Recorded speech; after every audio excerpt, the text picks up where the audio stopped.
What is going on, IB Nation? Welcome to yet another post-game show after a football game. That's that was a heck of a football game, start to finish. We've got plenty to talk about. We have been licking our wounds, to say the least, over the last 45 minutes or so, however long it's been since that game ended. What a way for it to end. There's a lot to talk about, and the first thing I want to get out there, and we'll talk some big picture stuff first. Look, there's no moral victories. Like we are not at the place with this team where you can be like, well, they played really well. That's a step in the right direction. This was a much closer game than if so and so. No. Yeah, no. You need to win. No. You need to win that game. Period. End of discussion. They score on the last play of the game with 3 seconds to go, and they run right at a place where you don't have a defender. That's inexcusable. It's not okay. And they, to lose in that fashion after the way that game went, start to finish, it's gut wrenching. That's the best way to put it. I haven't felt like this since it was like October 6th, 2005, whatever the date was. It was October something when they snatched victory away from snatched defeated, from the hands of victory against USC. I was the highest of highs.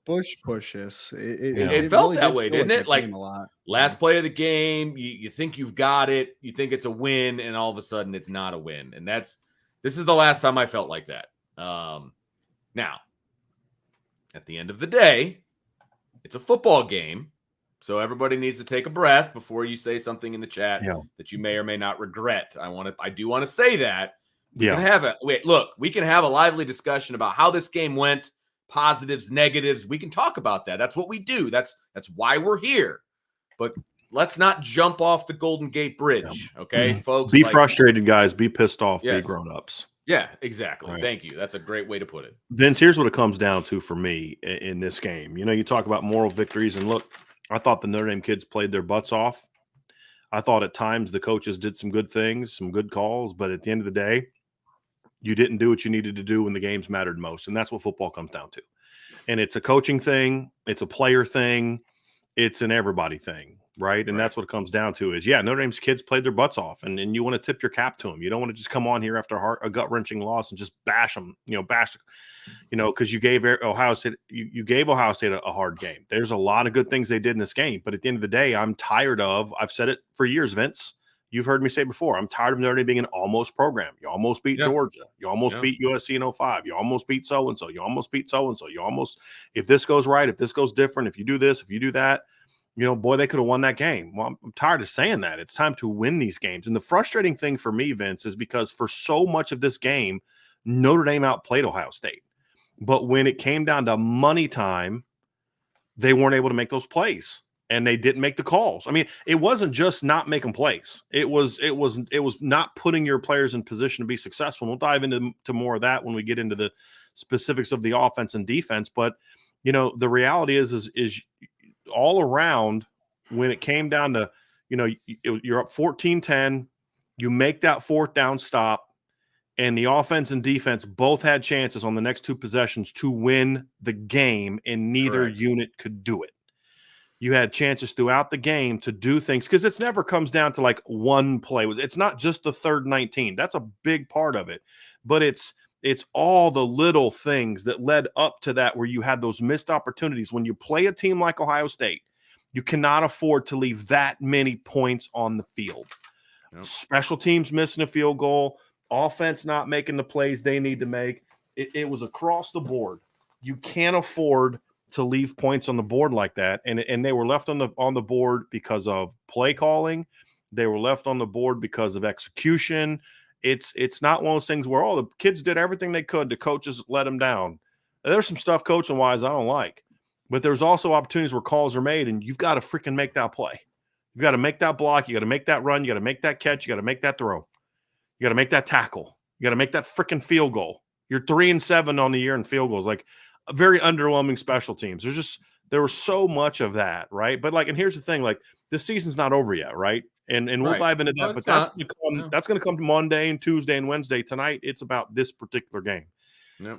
And there just were so many times where, man, you tip your cap to Notre Dame's players. They came out and they played their butts off, hard, like physical. They were physical. They were physical. They were ready emotionally for this game. It wasn't that. It just, you've got to learn as a football program how to win these football games.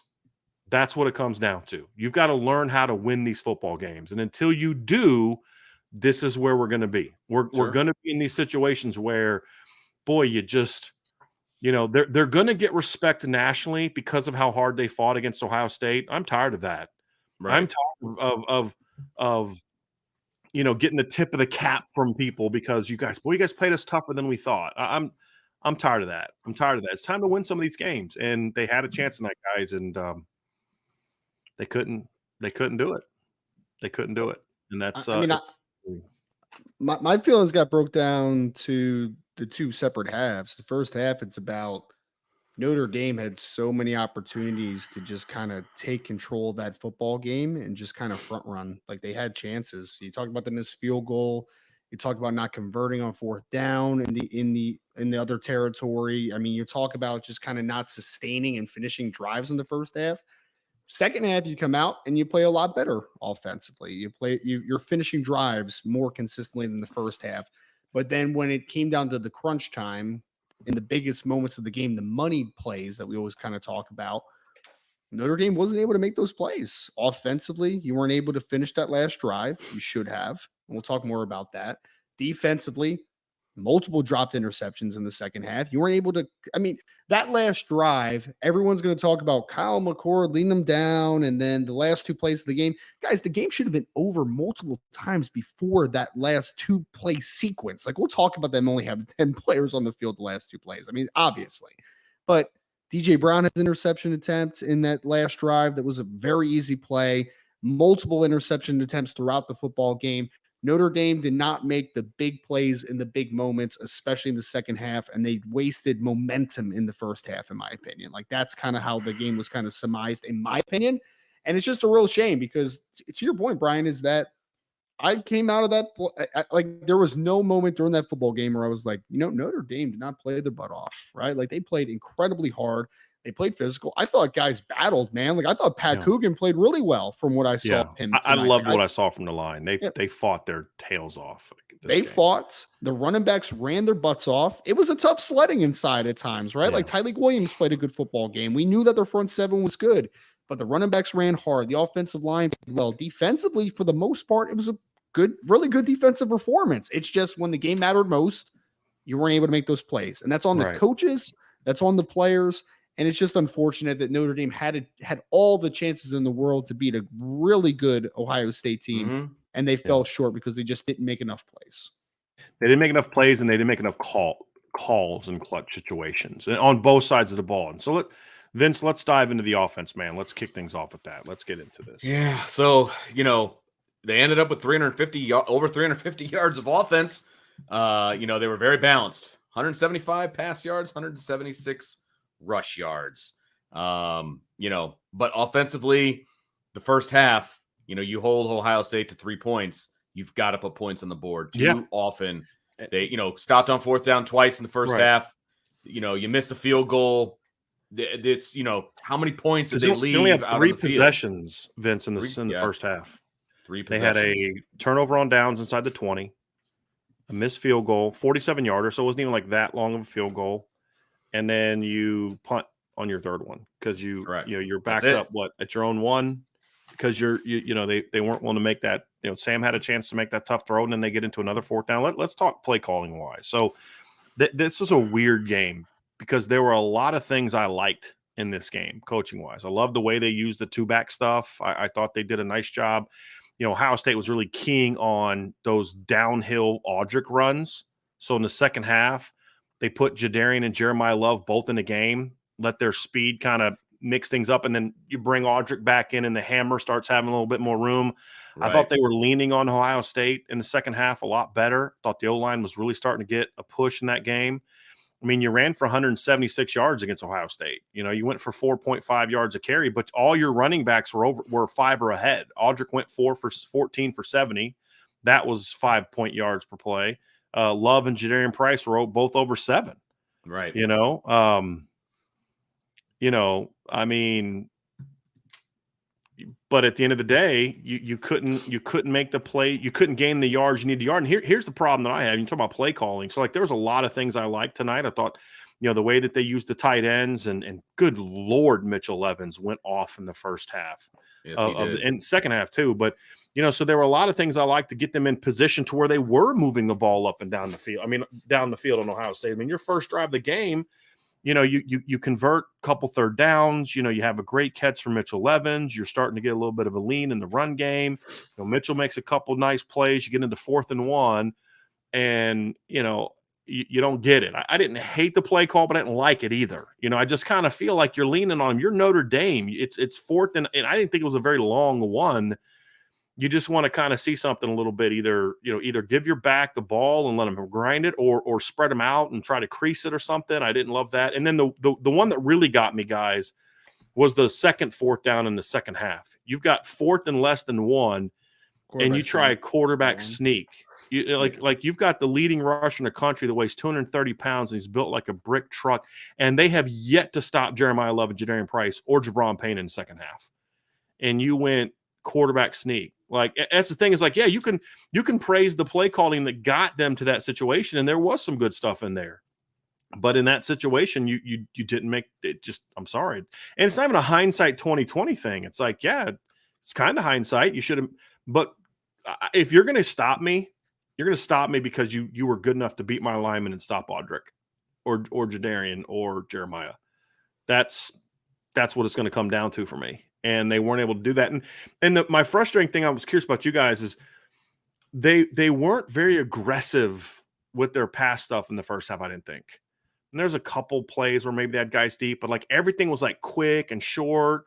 The Ohio State had some really nice blitz packages out of empty, where I didn't think Notre Dame had stuff built in to beat it if they brought more than they can handle. And that kind of stuff to me was frustrating, because it's like you didn't have answers.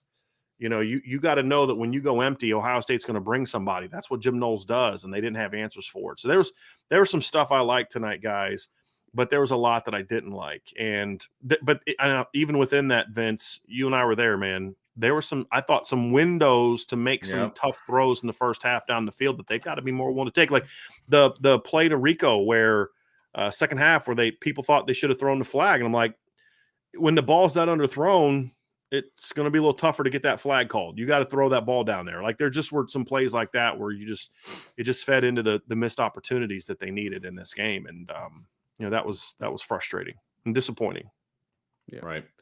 Well, I was a positive is that some freshmen really came to play on the offensive side of football, especially. I mean, you talked about Rico with his big play, obviously, for the touchdown, but I mean, he played a lot of football tonight. A lot of football. Jaden Greathouse had a couple nice plays in the game, and a big one in the second half. Yeah. Jeremiah Love ran like an absolute dude tonight when he got opportunities. He ran incredibly well. So there are positives to get out of this offensive performance, in my opinion. It's just anytime you have a 14-point outing and you're not able to finish games off, we're going to put you under the microscope a little bit, because there were a lot of missed opportunities. I mean, that's what it really comes down to offensively for me, is that for the most part, I didn't hate a lot of the play calling sequencing. I really didn't. I thought there was a lot of creative and good stuff.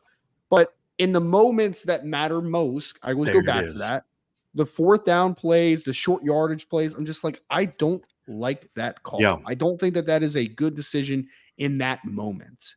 It wasn't that Jared Parker was bad throughout the night. I actually thought he was pretty good throughout a large portion of the night. It's just when it mattered most, he wasn't his best. Right, Ryan, like that's what we say about players, right? Like, if you're a quarterback and you play well for 3 quarters, but you don't in the 4th, then it doesn't really matter, right? That you played well for 3 quarters. And that's the thing here, right? There was some really nice, like you said, sequencing that put them in position to make plays that could have won the game. And then you got in those really big moments and you didn't get it done. You didn't make the calls. And I go, you look at that 4th down call and you run the sneak. And I mean, Ohio State did well defensively, but there was just stuff there, like that. And the last drive, I'm having a tough time with that last drive, because the thing you say is well, like, look, if JT does not make that play on that screen, it's going. But at the same time, it's kind of like, but like I'm torn between, okay, you're being aggressive there. You're not just running it and up the middle and then let them call 3 timeouts and punt. I understand that. But it's just kind of like, but then run the stuff that kind of got you there. If you're going to be aggressive there, run the stuff that got you there. I mean, like, right. But I mean, I would have liked to, hey,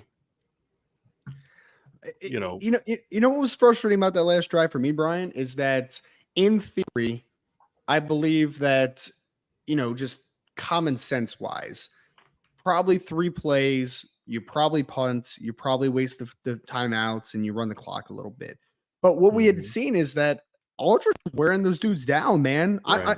I truly believe, right. There's nothing to ever prove this, but I think that if you just would have stuck with what had just worked on that drive, that Aldridge would have ran that clock out. I really do. I think that offense would have ran the clock out. I truly do. I don't know why. It was like a momentum building thing, right? It was like he had just ran for a tough first down, broken a couple tackles, gets up, does the eat thing. I'm just like, that dude wants the ball, man. Like, just give him the rock and then you go away from him. The call I loved on that drive was the first one that got you that first down. But I kind of felt like once you got that first down, because they were backed up, I understood that they're backed up at like what they're on 11, I think, to start the drive.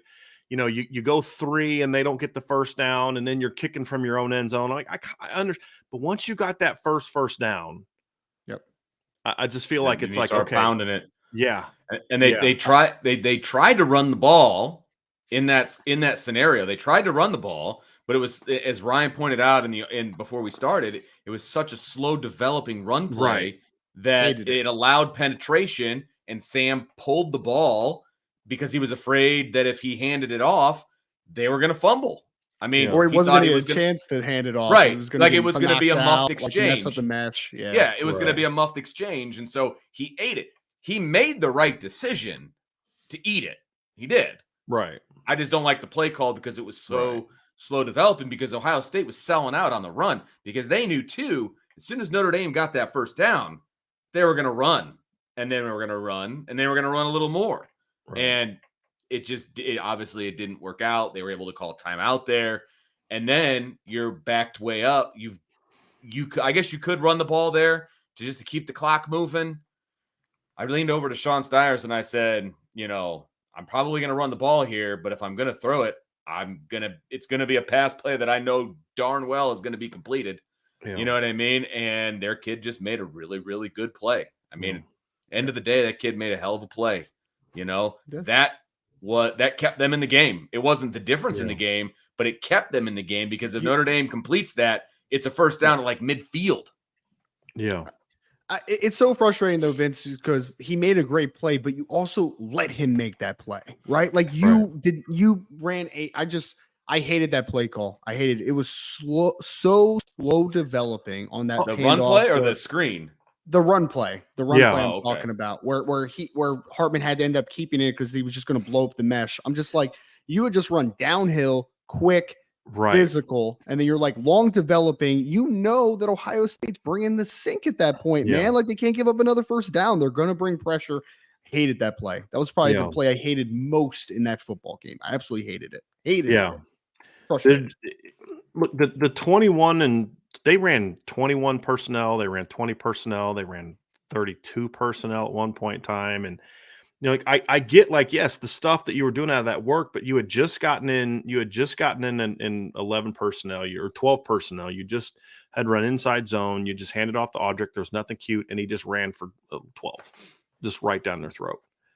And that's the thing you look at and say, why go away from it? Because they were really leaning on Ohio State in the second half, guys. I mean, they were really Ohio State. Back-to-back touchdown drives. Yeah. Absolutely.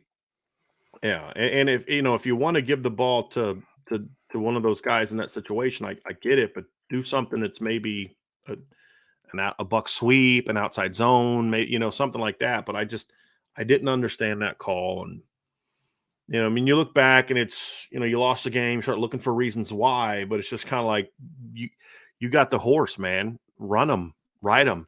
And then you get in that 2nd and 15, and it's kind of like, I don't know, that screen right there. Again, if it hits, it's gone, man. But 2nd and 15, you got to think they're kind of looking for that.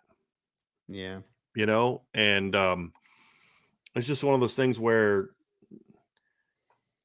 you just the call didn't make a ton of sense to me.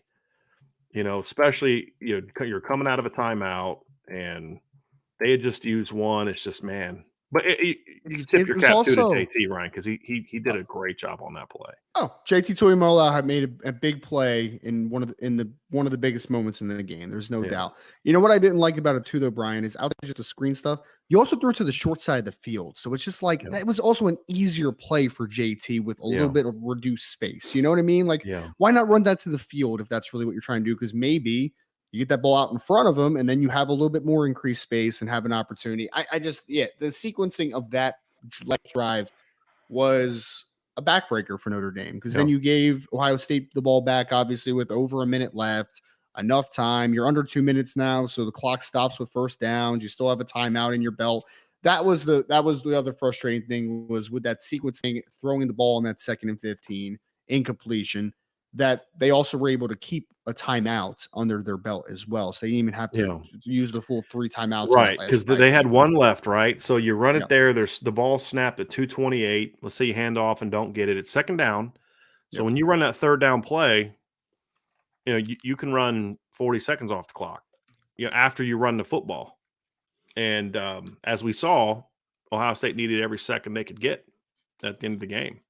You run 3 extra seconds off the clock, that's ball game right there. Yep.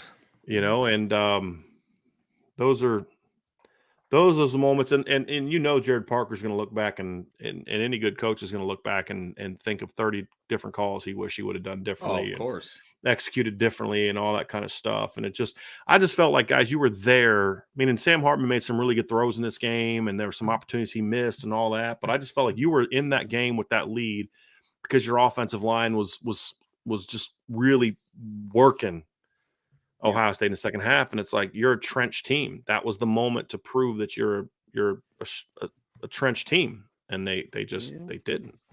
Yeah, they didn't. And you say, well, the better team didn't win. The better team always wins, because the team that scored the most points is the better team.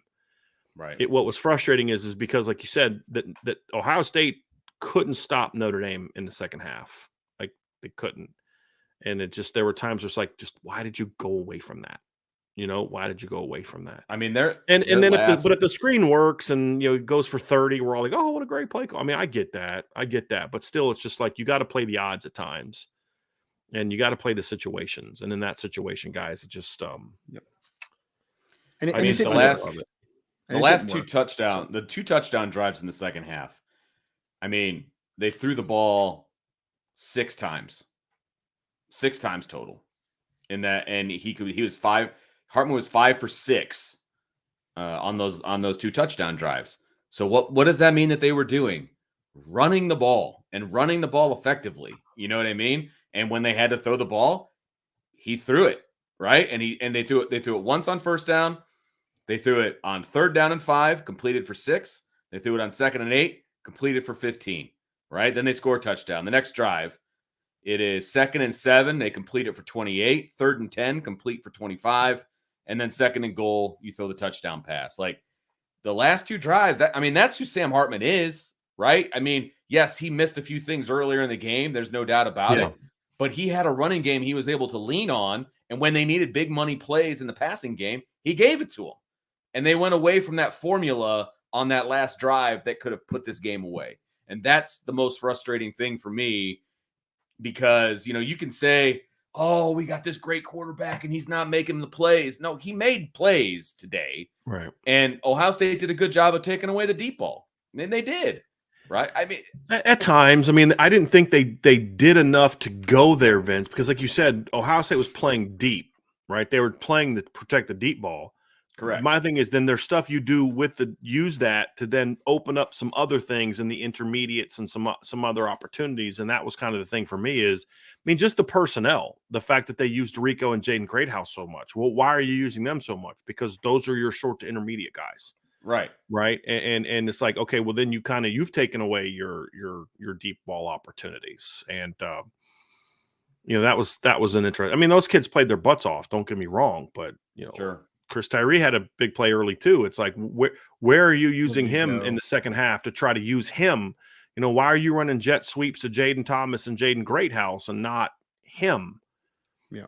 And it's just you're sending Rico Flores in jet in motion the whole game. But I don't remember one time where you sent Chris. I mean, there's just like little things like that you look back and you're like, those are just some of those little things that in a game where you lost on the final play of the game, guys, or that's the stuff that you look back on and say, man, that was frustrating. Now, you would have liked to have seen that, and to then waste a game where your kids really did come out and just played their butts off. I mean, they really did. They played their butts off, and but it wasn't enough, right? Right. It wasn't enough, and that was the thing that was frustrating for me. Sure. So, I got to say, as far as the Notre Dame offensive line, the one thing that I'm taking out of this is the offensive line. Vince, you and I will watch the film, and we'll talk about it upon further review tomorrow, but. Watching it live, I was really impressed by the play of the line. I mean, there's a couple pressures here and there, but I thought they did a good job of giving Sam Hartman time to throw. I mean, some of those money throws he threw in the second half, Vince, he had a lot of time to throw the football.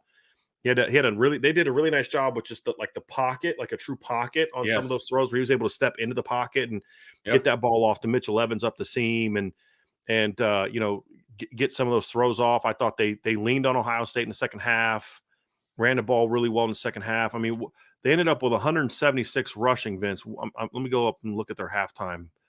They had, let me see if I can get their halftime stats here real quick, Vince. So that was second quarter. So they had, they rushed for 36 in the first or second quarter and then 17 in the first quarter. So what's that, 53 in the first quarter or first half? They ran for 53. So that means they ran for 123 in the second half. And a lot of that, I mean, the backs did great, right? Like the backs made great reads, but man, the offensive line was really playing their butts off. They were really playing their butts off, and kudos to them for making that happen. But at the end of the day, you just didn't make enough plays to win the game. That's what it comes down to. I mean, and you had it. I mean, first drive of the game, you go down the field, your defense makes a stop, right? And I mean, you're on the 18-yard line. Yeah, you get down the field.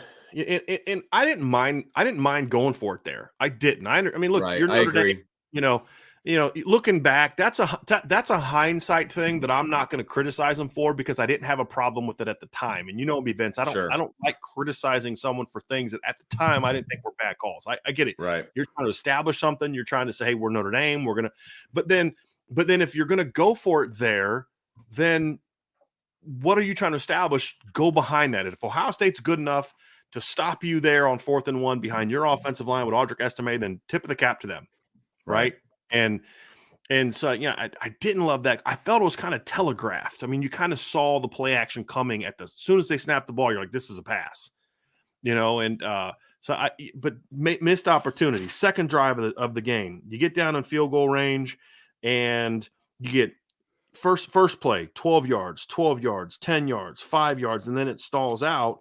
And your kicker comes in and misses a field goal, so another missed opportunity. Third drive, you come out, you're at your own 1 yard line, you run power with Audric, he goes for 22.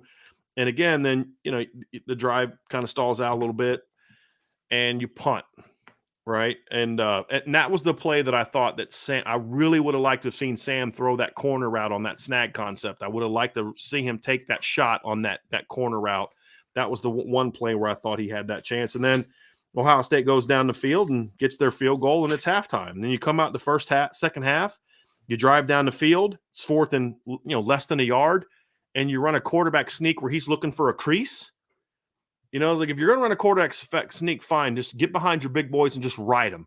And then your running back comes up and pushes you forward, right? Fine. I wouldn't have loved it, but then you're doing that. It's just one of those things, guys. Second drive, you go down and you score a touchdown, convert a couple thirds. Your next drive, you go down, you score a touchdown. And then the next drive, again, it stalls out again. So You know, those are things too that you look at, guys, and you say that you're going to look back and you're going to really regret those missed opportunities. Oh yeah, you really are, because There were those a are the lot of them. moments that you had. You could have gone and won the game, and you just weren't able to do it. You know, and there's both sides of the ball. We saw those guys. Go ahead, Vince. No, that's the frustrating part. I mean, let's be honest. I can handle a blowout loss a lot better than one that they make. You can say they should have won. That sounds a little sour grapeish. I get that, because at the end of the day, Ohio State drove 65 yards and went down and scored a touchdown. I mean, converted a third 19. That's I mean, that's the end of it as far as I'm concerned. Like, yes, Notre Dame, I thought, played a better game, but Ohio State, they made the winning plays, and it sucks, but they did. So I don't want to be one of those guys like, oh, Notre Dame should have done. They should have done a lot of different things, but they had every opportunity to win that game at the end. Yeah, and Ohio State went and made plays to win the game. Yeah, I mean, with your help, in my opinion. I mean, agreed. I agree. Do you guys ready to move over? Because I feel like what you're about to say, Vince, is kind of a transitioning into. Let's do defense. So let's keep going, Vince, but let's transition over the defense. Yes. So let's talk defense, because Notre Dame had them at 10 points. And there were plays that were left out on the field, and that they still held them to 10 points until the final drive. And to be honest with you, while as upset as I was about the fact that Notre Dame couldn't run out those last 4 minutes offensively, right? Mm-hmm. When they kicked off, when they punted, now granted, they, the coverage unit gave them the 35-yard line, which is pretty darn good field position. Again, why are we doing that? But I mean, some of the stuff on special, right. So that was not great. But at the same time, it was less than 2 minutes to go. I think it was about a minute and a half. Am I right about that, give or take? Something like that. They got the ball with a minute 26. Minute 26 to go on the clock. They had one timeout. And all I could think to myself was, you know what? This is fitting, because the defense has played well. They held them to 10 points. They got this. They got this. Yeah. And I was thinking to myself, the defense deserves to win this game right now. And they didn't. And you can blame the coaches for some of the play calls at the end. You can blame this, that, and the other. You can blame the players to a degree, because they had two opportunities on that drive to catch interceptions, and they didn't. They dropped them. Now I don't know if Ben Morrison comes down in bounds if he catches that ball, but DJ Brown should have caught that interception, and the game's over, right? So there were a lot of opportunities, and then of course the 10 guys on the field. I mean, that's twice. That's inexcusable. And didn't Notre Dame have a timeout in their back pocket, or did they not? I don't think so. I thought they came out of it, and used their last timeout to when Ohio State got to the 1. Okay. Like they called timeout, I believe. Okay. But again, how do you come out of a timeout with 10 guys on the field? Well, and yeah, I believe Marcus Freeman, from what I understand. Okay, somebody said they had no timeouts left. Okay, that was my mistake. But here's my deal, Vince, they came out of the timeout with 10. Correct. Yeah. That's the biggest issue. Now, let's say you make that mistake, and Marcus Freeman said, "Yeah, we knew we had 10, but we didn't want to get penalized." They're on the 1 yard line.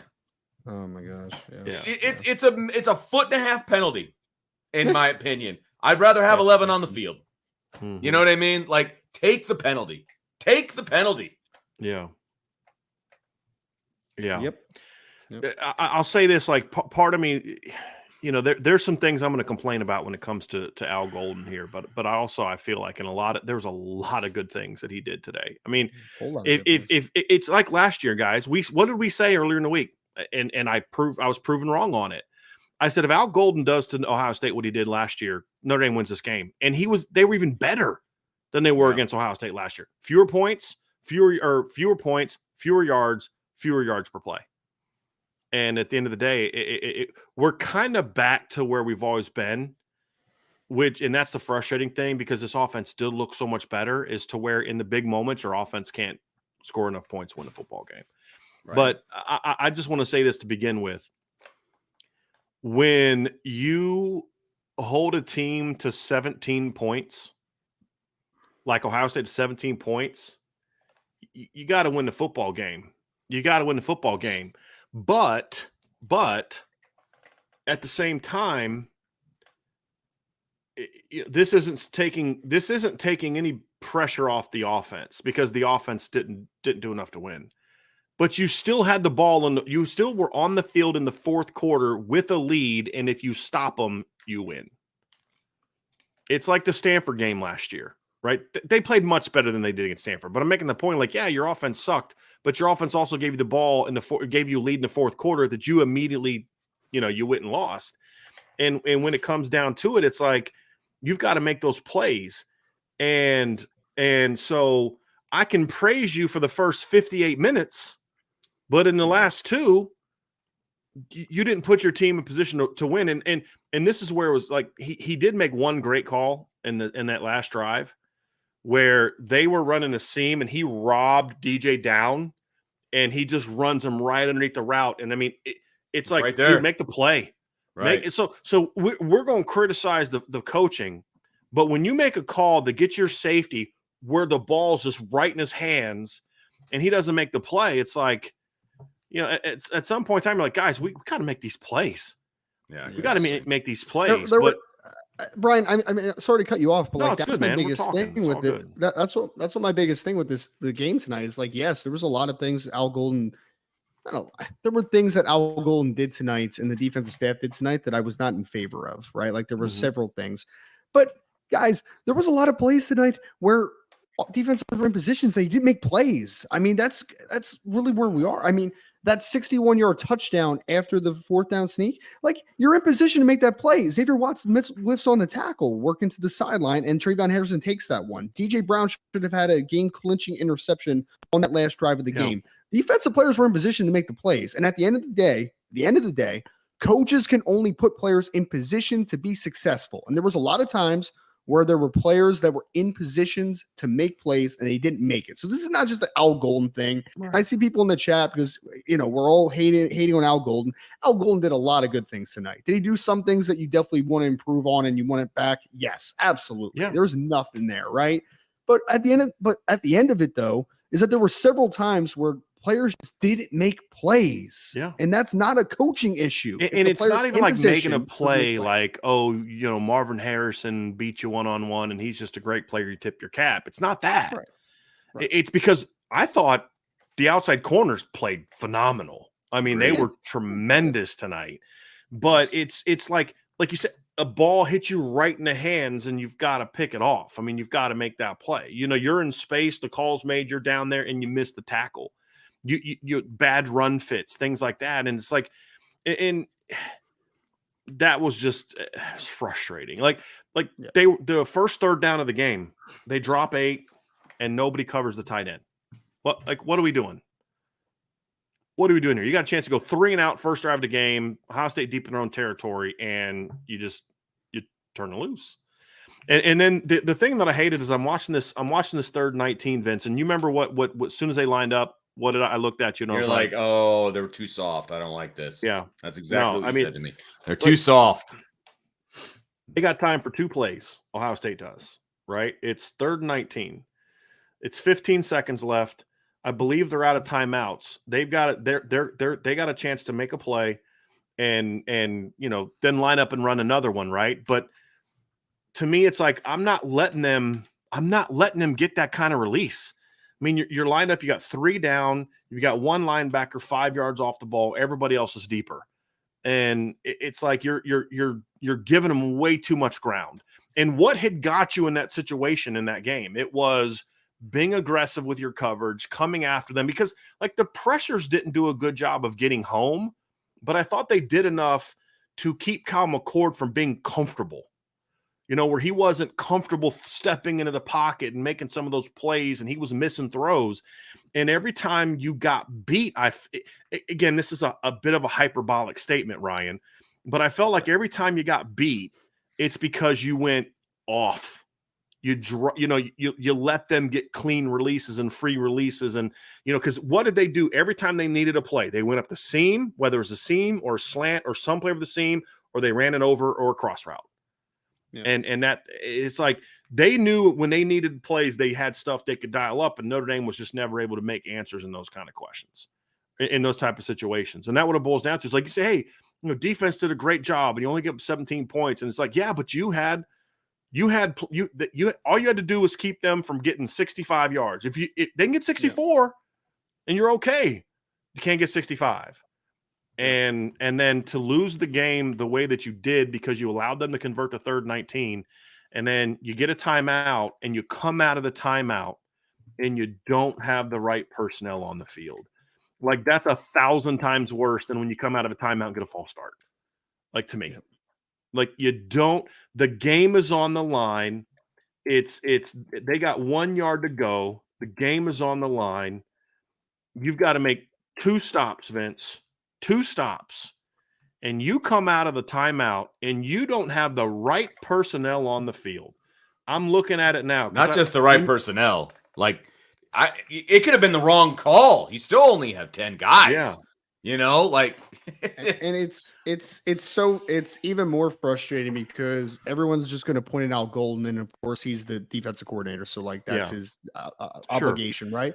But like, why does your defensive line coach not know who his defensive linemen are on the field? Like, it's a Ryan, defensive that's the staff thing. issue. The play caller makes the call. Yeah, you've got to make sure your guys are on the field. Your response, it's like if the coach yells whatever the thing for 11 personnel is, and the third receiver doesn't get on the call. Who do you look at? You look at Chancey Stuckey and say, "Dude, get your freaking guys on the field." You know what I mean? And that was really frustrating. And there's no excuse for that, guys. There's no excuse for that. There's no excuse for that. None. And you just the D coordinator's got to make sure before they leave the huddle that you got everybody supposed to be on the field, and every position coach is supposed to look at his guys and make sure that you have your guys that are getting ready to go on the field. It's a top-down failure. It really is. It is. And when you're the head coach and you're a defensive guy, you've got to be able to see that too. You've got to be able to see when your guys are running onto the field, you've got to be there counting. Hey, also, we only got 10. Get on the field. Yeah, also, isn't there a coach that's most of their job to do that? Yeah. Right? I think there's got to be an analyst or whatever that's kind of their job, right? A grad assistant, whatever it is. But right. Yeah. I mean, because like if you're a D-line coach, linebacker coach, corner coach, you break the huddle. Mike Mickens is looking at his dudes, making sure that the guys they were talking about getting on the field are getting on the field. Hey, by the way, it was a spike. It wasn't a timeout. I thought Notre Dame called a timeout when they lined up. Not according to the play-by-play. I think they called a timeout at some point in that sequence. Yeah, Notre Dame, after the spike, Notre Dame called a timeout. Okay. Yeah. I'm watching it, Vince, right now on the TV. Yeah. Okay. So, and it just says final timeout. So, after the spike, they lined up. So, they I was just looking at the play-by-play. No, you're good. My brain was not focused. They ran the scene to Emeka. He gets tackled at the 1. Right. They run up, spike the ball, and then they line up to run the play again, and Notre Dame calls timeout. Okay. So they spike the ball. It's 2nd and goal. Notre Dame calls timeout. Yeah. And then they go. You know, one of my biggest issues with this defense from this game is that, and I felt like I kept seeing a recurring issue, is that they're very beatable to the middle of the field in the passing game. And I think that it is a combination of safety as well as some linebacker limitations as far as your ability to drop into zones and just being that zone drop type of player, or man coverage at times. And also, I think that the nickel position was not very good today. No. So there was I think it's a combination of, there was some softness from a just coverage perspective from the coaching side of things. But also, I think that the middle of the field was a little just beatable today, because I just think the safeties didn't play well, and just the middle of the field was just open, man. It was just like that 3rd 19. But Ryan, you just said, what did you just say? Ryan, what did you just say? What did you just say? The middle of the field was wide open. Yeah. Have we not said that after every post game the last 3 weeks? Yep. Yep. I'm watching that play, Ryan. How do you let Emeka Egbuka get a free run down the center, down the seam? Yeah. Like the only wide receiver that was really giving you issues this game too. I mean, they did a great job against Marvin Harrison Jr. They gave up that one long play to Xavier Johnson or whatever. But like other than that, I mean, it was just a Mecca and it was Cade Stover earlier. And Ryan, I'm not in a situation where I want to really give Ryan Day a whole lot of credit because he acted like a complete jackass after the game, a classless jackass after the game. Yeah. But they did a nice job of getting a Mecca in matchups against guys that he could beat. Because like they didn't have a ton of success on Benjamin. Even they almost had that one catch on him, but then they overturned it because he did a great job of riding him close to the sideline. They didn't have a whole lot of success beating Notre Dame's guys. They beat Cam on a slant, where again the linebacker, you've got to get underneath that.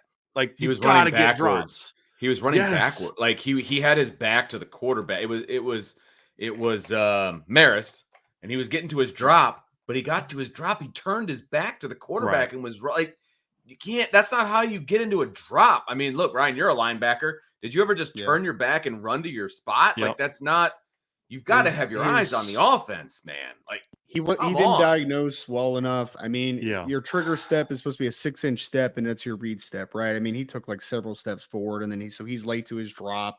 His angle's terrible. I mean, you give that up. And honestly, like, I think Ohio State dictated some matchups tonight, and I think Notre Dame was not ready to try to force the matchup in their favor. I mean, I even think about the Travion Henderson when he was split out, right? One-on-one against JD Bertrand. It's like, guys, that's not the linebacker that I want to get isolated out and on the outside. Right. Like, that's not right. And we're all going to look at that play and be like, oh, JD with the pass interference on the field. It's like, yes, but that's also not who should be out there, right? Like, that's not the guy that you should be putting in that position. Like, it was just, oh man, frustrating. Frustrating. But I thought they did a nice job, and this is what I would have liked to have seen Notre Dame do more of offensively in the pass game, which I didn't think they did. Is they did some things where they weren't doing a whole lot on their outside guys. Benjamin Morrison and Cam Hart proved tonight that they are one of the best corner tandems in college football, flat out. So what did Ryan Day do? Let's get a Mecca against Clarence Lewis and Thomas Harper and the safeties, and that matchup worked. I mean, how many chances they converted a 4th and 7 on that last drive, right? So it wasn't even just like 3rd and 19. You converted a 4th and you converted a 3rd and 10 on that drive for 23. Where did it go, Ryan? Where did that throw go on the 3rd and 23? Right up the seam. Right up the seam. And it's just kind of like, it was there all night. And that's the frustrating thing. I'm actually watching that play now. It's 3rd and 10. And you show 5, you bring 5, nobody gets there. And, they get a Mecca against Thomas Harper and Thomas doesn't make the play. It's just, but that's my other thing too, is like this has been a frustration of mine for Al Golden for 2 years, Ryan. They give up the inside from the seam too much. Yeah. So Emeka did a nice job on that 3rd and 10 of stemming Thomas Harper outside, and Thomas was protecting outside. My whole thing is let him go outside. Let him try to beat you on a wide fade, because that's a tougher throw for a young quarterback to make. Sure. And so to me, it's you put him in that kind of situation, and you make him make that throw. Like if Kyle McCord beat you because he threw a wide fade 35 yards down the field over top a defender and made a completion, and you know what? You tip your cap to the kid and say, hell of a job, kid. You know what I mean? And you take it. But when you give that stuff up, and it's schematically being asked to give that stuff up, and it's like that all night, it's hard for me to, they had to make the throws and the catches, but it's like you made it easier for them than you should have made it. And that's the stuff that just you want to pull your hair out, and because it's self-inflicted at that point, right? Like that's the stuff where playing Ohio State and playing Emeka Egbuka and Marvin Harrison Jr. and Travion Henderson and all these great football players, like that's difficult enough, right? Like let's not put guys in bad positions. I think that's my overall takeaway, is that I think Notre Dame showed that they can be a really, really good defense, but it's being the best version of yourself when the game is on the line, when that's the separation, right, between being a good defense and a very good defense, or a very good defense and elite defense. Like, that's when those teams make those big plays, and Notre Dame was not able to cash in on those plays defensively tonight. But this has been a frustration of mine. Like, the offense is frustrating enough. Like, this was the first time you were really tested by a really good team. Yep. And you couldn't score enough points to win. But this has kind of been the frustration with the defense the last 2 years is you play well, Ryan, but you need that money stop at the end of the game. You can't make it. You know, it goes all the way back to Marshall last year. 3rd and 9, you finally take a 15-12 lead, 4th quarter, 3rd and 9, backed up. I think they were inside the 10-yard line, their own 10-yard line, and you give it up. And then that leads to the long touchdown drive. You know, your offense plays like crap. They give you a 14-10, 14-13 lead in the 4th quarter, and the very next drive, you let them go down the field and score. Right? Like, this has been the frustrating thing, guys, is the defense can play great, but when the game's on the line and they need to make that stop. Now, and you want to say, well, hold on a second. They did make a 4th down stop on the drive before, and I get that. And the offense needed to do better, but they had to give 65 yards, and you gave up a 3rd and 10 for 23. You gave up a 4th and 7. You gave up a 3rd and 19. And again, on that 3rd and 19, I'm just not letting that quarterback going to have that much time to throw. I'm not letting him step into a seam route 19 yards down the field, guys. I'm not. I'm going to try to force him into a mistake. And that was what frustrated me. There was too many 3rd down calls where I thought they tried to get a little bit too cute, and yeah, I didn't like it. It was frustrating, man. Just end of the day, just you're sick to your stomach because you just sit there and say you had so many chances to win this football game in every phase of the game. Offense, defense, special teams. You had so many chances and you just couldn't get it done. And it's offense, it's defense, it's all right. Special Some people teams. yeah. Again, we're going to be grown-ups here.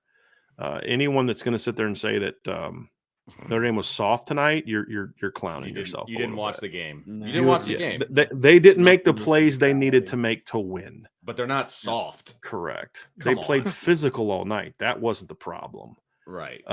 So grow up. Yeah.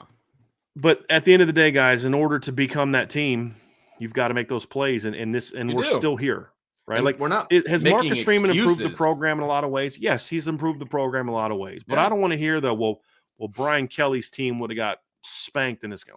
Well, whether you lose by 40 or lose by 3, Loss is a loss. It's an L. There's once again no moral victories here. No, and you're not going to hear any one of the three of us Right. say, "Well, they were right there," because they didn't always get spanked in these regular season games. Right. Like we talked, Miami was bad, but like Georgia game both times. Right. Like this felt so much like the Georgia game, except the difference is, Vince, I actually believe they were going to get it done this time.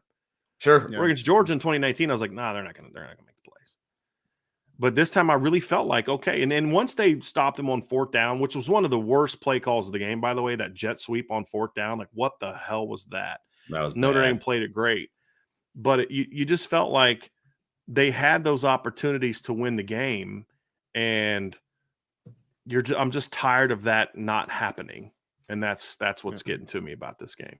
I just find it rather comical that there are so many people out there who got their feelings hurt by, an octogenarian and they can't handle themselves about it. Just like getting rid of those clowns from the like, show. come on, guys. Like, what is he? I'm not going to harp on this because I don't want to be that guy, but I don't want those people to let us distract us from the show. But yeah, go ahead, Vince. What is Lou Holtz supposed to say? Right. On campus at Notre Dame. Well, and then we had one bad half a couple years ago against Michigan. That's just a lie. You got outscored 18-3 in the 4th quarter against Georgia last year, and you've had 2 years of bad second halves against Michigan. With all due respect, so I can't. It's just funny to me that he was that. He was that worked up about it. Like, come on, man. Like you're such a little baby. Yeah. I'm sorry. Like win with class. Try that out for style. Like just try. Like I'll lose with class. They lost the game. Ohio State they won the game. But like win with class, man. Because we haven't like, oh, the refs screw. Look, They didn't make the plays. But there's two coaches that got put on my list today as just first-rate jackasses. It's Dan Lanning and Ryan Day. You know what I mean? So they're both on my list. But at the end of the day, here's the thing, guys. You know the best way to shut Ryan Day up and let him reveal himself for the classless, overrated coach that he is? Beat him. You got to beat him. And they didn't do it. That's what it comes down to. Yeah. That's what it comes down to. And you know what? You, as a Notre Dame person, right? You got to let him act like an ass. You have to, because he won. So he gets the pulpit. He gets the microphone, right? And so he gets to prove who he really is, and that's fine. And so if you want to roll with Ryan Day as an Ohio State fan, peace be with you. Okay? That's fine. If that's who you want to associate with, you are more than welcome to do that. It's a free country. But he won the game, so he gets the mic. That's, it is what it is. Yep. So specialty. Go ahead, Ryan. His beard is still stupid, and that's all I have to say about it. And does he not look like a model for Just for Men? Yeah. I mean, that's the low blow. Let's get back on track. I'm with you guys. It's a low blow. Look, here's the deal. They've got to figure something out in the field goal game. They got to figure something out. Your kicker's 3 of 7. And look, and I'm willing to give him a pass on the 59-yarder, take that one off that's fine. Okay, you're 3 of 6. And you missed 2 of them. He's not hitting the chip shots, man. Yeah. He's not hitting the ones that need to be automatic. Yeah. Like I'm fine if you're 50-50 from 50 plus. Right. If you're a 50% kicker from 50 plus, peace be with you. Like at least you're getting a shot at it. But anything inside of that, you got to hit those. You have to hit those. That would be inexcusable for a high school kicker, in my personal opinion. Yeah. And you need to evaluate who your kicker is at this point. I'll say it. You need to have a kickoff or whatever you need to do. You've got 4 kickers, I think, on the roster. Somebody has to be able to make the chip shots. And look, and I'll say this: everyone talk about Lou Holtz is 80. He said nothing wrong.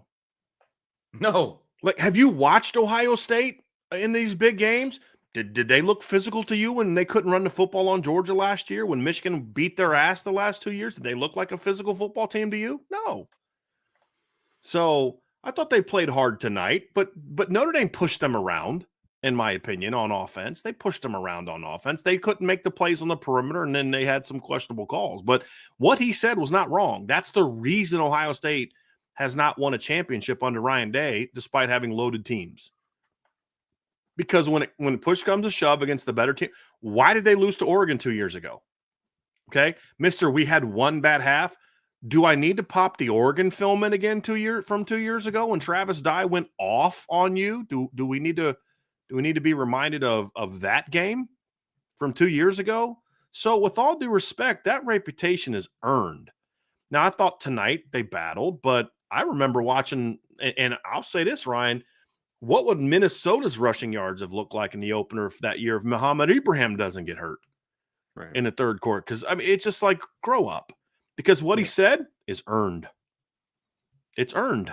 You earned that moniker. So, you can be all in your feelings about it. Just like you won the game, right? And now you've taken it. Oh, I'm sick of my players. No, you're being a jackass. So I've been wanting to ban this guy all week, and it's there. Oh, nice. I was just real big 3-point whooping. What the definition of I think we need to but this is the frustrating thing, guys, because some of this we have to eat because I agree. They didn't get it done. I agree with you. Yeah. And Ohio State fans have every reason to gloat that they won the game. Now don't rewrite history and make up ways that you did win the game. That's where I have an issue.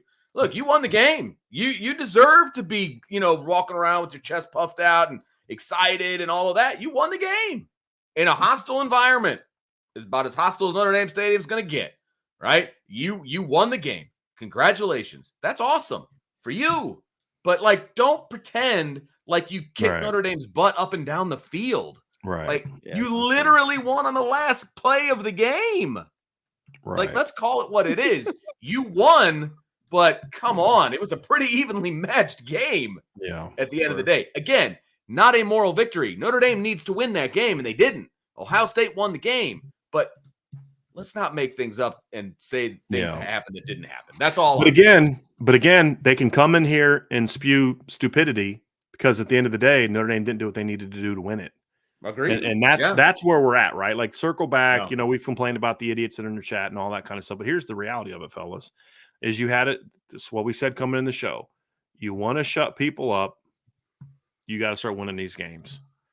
And here's what's not going to get it done when you're in these type of game, guys. Not making stops, letting Ohio State go 10 of 17 on third down, going 0 for 2 on fourth down, missing field goals, right.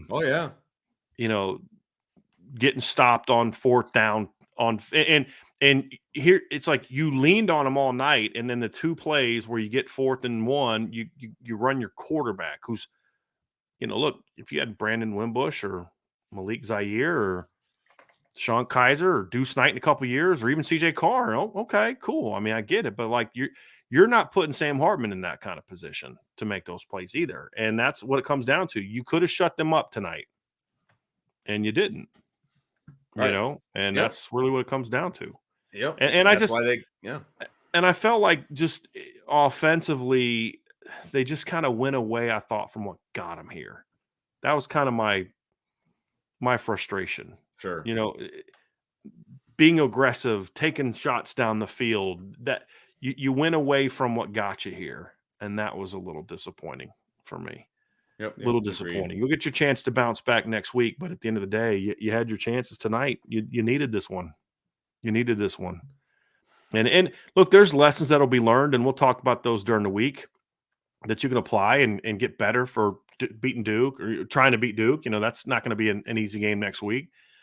But, you got to start winning these games. Yep, absolutely. And at the end of the day, they didn't win. At the end of the day, they didn't win. And that's right. It sucks. Be honest with you. We're all not in a great mood because of it. You know what I mean? Like it's it is what it is. It is what it is. Yeah, so, and look, officiating. There was some officiating stuff in this game, guys. Like 88 false started on that last touchdown drive. There was a couple times, Vince, I pointed out to you, but again, this is one of those nights where I'm not trying to hear it. Right, like exactly. I don't think they decided the game. My thing is they were bad calls that maybe look, if it's that 1 yard touchdown run to win it, if they call the false start, they're back 5 yards. But we don't know that they wouldn't have thrown a touchdown pass on the next play. It didn't cost them the game. It meant they would have had another shot to run it from somewhere else. At the end of the day, you've got to don't put it in their hands. Right. And so, I'm not blaming the officials. Like the 4th and 1 where Hartman got in that spot, you got stuffed. Right. You get stuff. Make the play by his own guy. Make the play. The refs didn't call. The refs are not the reason you gave up a 3rd and 19 seam route for 21 yards. The refs aren't the reason you gave up a 61-yard touchdown run because you had a bad run fit and couldn't get off blocks, and your middle linebackers crashing right into a puller with no concept that the play is bouncing outside. I mean, those are things that you say, hey, look, the officiating was not good. It wasn't terrible. There were some, picked up a flag that I didn't think they should have picked up. I mean, overturned some things I didn't necessarily think they should have overturned, but they also overturned a Marvin Harrison catch, which they rightfully should have, but it was close. I mean, they might have been able to say, hey, we didn't have conclusive evidence. The officiating didn't cost you the game. You had those chances. Yeah. You had those chances, and it wasn't that. It wasn't that. So the officiating isn't why you had 10 guys on the field coming out of a timeout. Correct. The officials didn't do that to you. The officials didn't drop interceptions. Yeah. The officials didn't drop 8 with 3 guys 5 yards deep in the end zone. Like, there's plenty of blame to go around, and the officials are very low on the list for me in this particular game. Mm-hmm. Where now they look silly at times, like placing the, setting the ball and moving the ball, and when they shouldn't, like they look silly at times. Right. That's and on them. They were a bad crew, and there were questionable calls. But again, they're not good, right? You handle your business, and right, exactly. Don't put it in the hands of the officials. Don't put it in the hands of the officials. Yep. DJ Brown picks that pass off on that last drive. And there's nothing the officials can do about it because all Notre Dame's going to do is put a knee on it and the game is over. Yeah. So, When you get to the super chats, are we there? Yeah. We got a lot to get through. Yeah, we do. We do. All right, here we go. God Country Notre Dame barbecue. I would love to play this team again in the college football playoff. Notre Dame is the better team. OSU just had the ball last and came up out on top. Go Irish. It's not over yet. Well, his last comment's very grown up. I mean, look, it's not, guys, they just lost to a number 6 team in the country at home. We have seen teams lose to far worse teams than Ohio State in September. Ohio State, last time they won a championship, lost by 2 touchdowns at home to a 7-6 Virginia Tech team. You go win your games, you're going to be fine, right? I mean, that's the simple fact of the matter. But I love the optimism. I love the look, there's not a lot of people acting this kind of, hey guys, they're going to be okay kind of situation, and I appreciate that and respect that. But the reason Ohio State had the ball last is because you didn't keep the ball last. Yep. You had a chance if you're Notre Dame to have the ball last, and you didn't do it. And so I get where you're coming from, and I love the optimism, and we need some more of that because this season is far from over, and they did go toe to toe with a good football team. I mean, Ryan, you know this. I have Ohio State in my college football playoff before the season started. This is a good football team. Yep. And you went toe to toe with them. You didn't get it done. You got to start getting it done. And that's the frustrating thing. So this whole, I would love to get Ohio State again. Absolutely. But in that game, when you get the ball with you got them all with 3.5 minutes left, you got to get a couple more first downs and put that game away. Yep. That's what it boils down to. Well, and I don't like the whole, Notre Dame's a better team. Notre Dame wasn't a better team. They lost they weren't. Game. That's right. That's not. Do they have the potential to be a better football team? Maybe, but it's as of right now, Ohio State is the better football team. It's just they're undefeated. They beat you on the road in your home stadium. Yeah, and they have now. I mean, they've won the last 2 times you played them. I mean, you had chances to win, didn't make the plays. They had chances to win. They made the plays. So now you could say Notre Dame outplayed them for a lot of this game, and I would agree with you. Sure. Yeah, I agree. But the better team makes those calls. The better team makes those plays, and tonight they were the better team. Yep. And that's the frustrating thing, is because you did outplay them in a lot of ways. And I would also say is that it diminishes a little bit Ohio State's performance, right? Ohio State won the football game. Right. Hats off to Ohio State. Hey, they made the 3rd and 19 call. Kyle McCord still had to make the throw. Yep, exactly. He could have choked and sailed it, or not read it right, or and we always become super engulfed in our fandom, right? Where it's just like it's all about Notre Dame. It wasn't all about Notre Dame. It was about Ohio State tonight too. Ohio State played a cleaner, better football game, and they made the plays they needed to make the plays, and they deserve to win that football game. That's right. Yeah. Yeah, frustrating. Alex, roar that coverage call on 3rd and 19 and then not having 11 players on the field for the last 2 plays on the scoring drive has got to be one of the most inexcusable and pathetic choke jobs I've ever witnessed. Right. Well, like the 3rd and 19 thing, like I can understand why you made the call. I didn't like the call because that's what you went away from what got you into a 3rd and 19. Like that's the thing for me. Because what did we say coming in the game, Ryan? When you let Kyle McCord step into throws, he's going to make good throws. You got to get him. And when you do that, you're rushing 3. You're not going to get pressure with 3. Don't let him step into that throw. You put your guys in position to where you can let that play happen. And so yeah, I didn't like the call either. It's not the only call, and it's again now. If you're Al Golden, you're like, dude, I held Ohio State to 17 points and 366 yards, and yeah, but this is a team game. Offense has to take its fair share of blame. Defense has to take its fair share of blame, and special teams has to take its fair share of blame. Players got to take their fair share of blame, and coaches got to take their fair share of blame. Here's what I don't like about we only gave up 17 points. That should be enough. Here's what I don't like about that. Needed one more stop. Right. You need one more stop. It could have been 33-37. Right. Going into that last drive. You can't one more stop. One more stop. Vince, if they would have lost 40-37 because it's 37-33 and the offense has a chance in the end of the game, put it away, and they don't do it, we'd sit there and be saying, yeah, the defense didn't play well all night. But you know what? They made a stop. They gave you the ball with 3 minutes left, and all you had to do was run out the clock and you win the football game. You didn't make the plays when you needed to make the plays. Exactly. So you can look and say, well, the other team did this, and this, and that, and that's fine. But you had your chances. And so this was a situation where both sides of the ball did not give their team what they needed to do to win this football game. And coaching wise, player wise, all of it. And yes, they played their butts off. And there's things there were things they'll be able to build on from this game. Well, sure. But big picture wise, Vince, we're still in a situation where the things that are costing Notre Dame football games are the same things that have been costing football games for a while. And that's what Coach Freeman needs to get out of the program. I mean, look, I thought they were emotionally ready to play. I thought they played their butts off. I mean, Ohio State jumps on them 10-0, guys. They could have folded like a cheap suit. And what did they do? They went right back down the field and scored a touchdown, made a stop, went right down this field and scored a touchdown. That showed me something about this football team. 96-yard drive. Now you got to learn how to close. Drive. Yeah. Now you got to learn how to close. Yeah. Yeah, 100%. 100%. Yep. So, let's get to the next one. Another one from Alex. Thanks, Alex.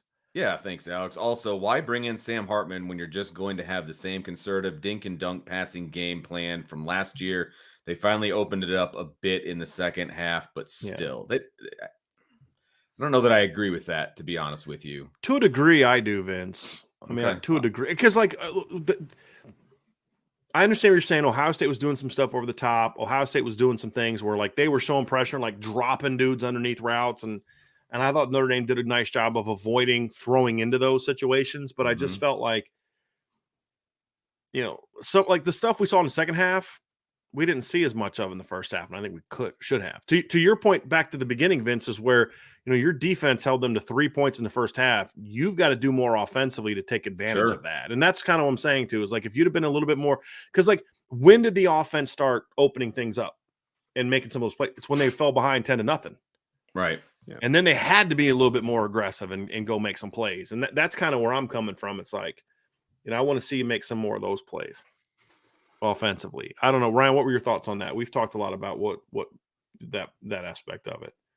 I don't think Sam played a great football game in general. I don't think that it's necessarily a coaching issue fully. I mean, I think that there are some things that you probably could have taken advantage of in certain instances, but I also think that Sam didn't have full trust tonight. I mean, I think that it's always a little bit in between as far as the middle ground for some of these situations. Yeah. Right? It's never fully the coaching issue. It's never fully a player issue. Usually it's a mixed bag, right? And I think that for me, it was Sam didn't seem confident at point.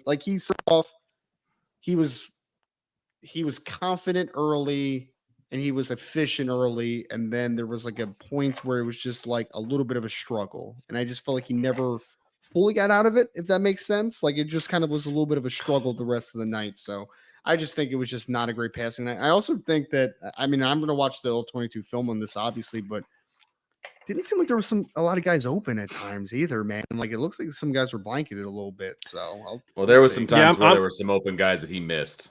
Yeah, what was the one play, Vince? You had Jaden Thomas was open up the seam, you had wide open.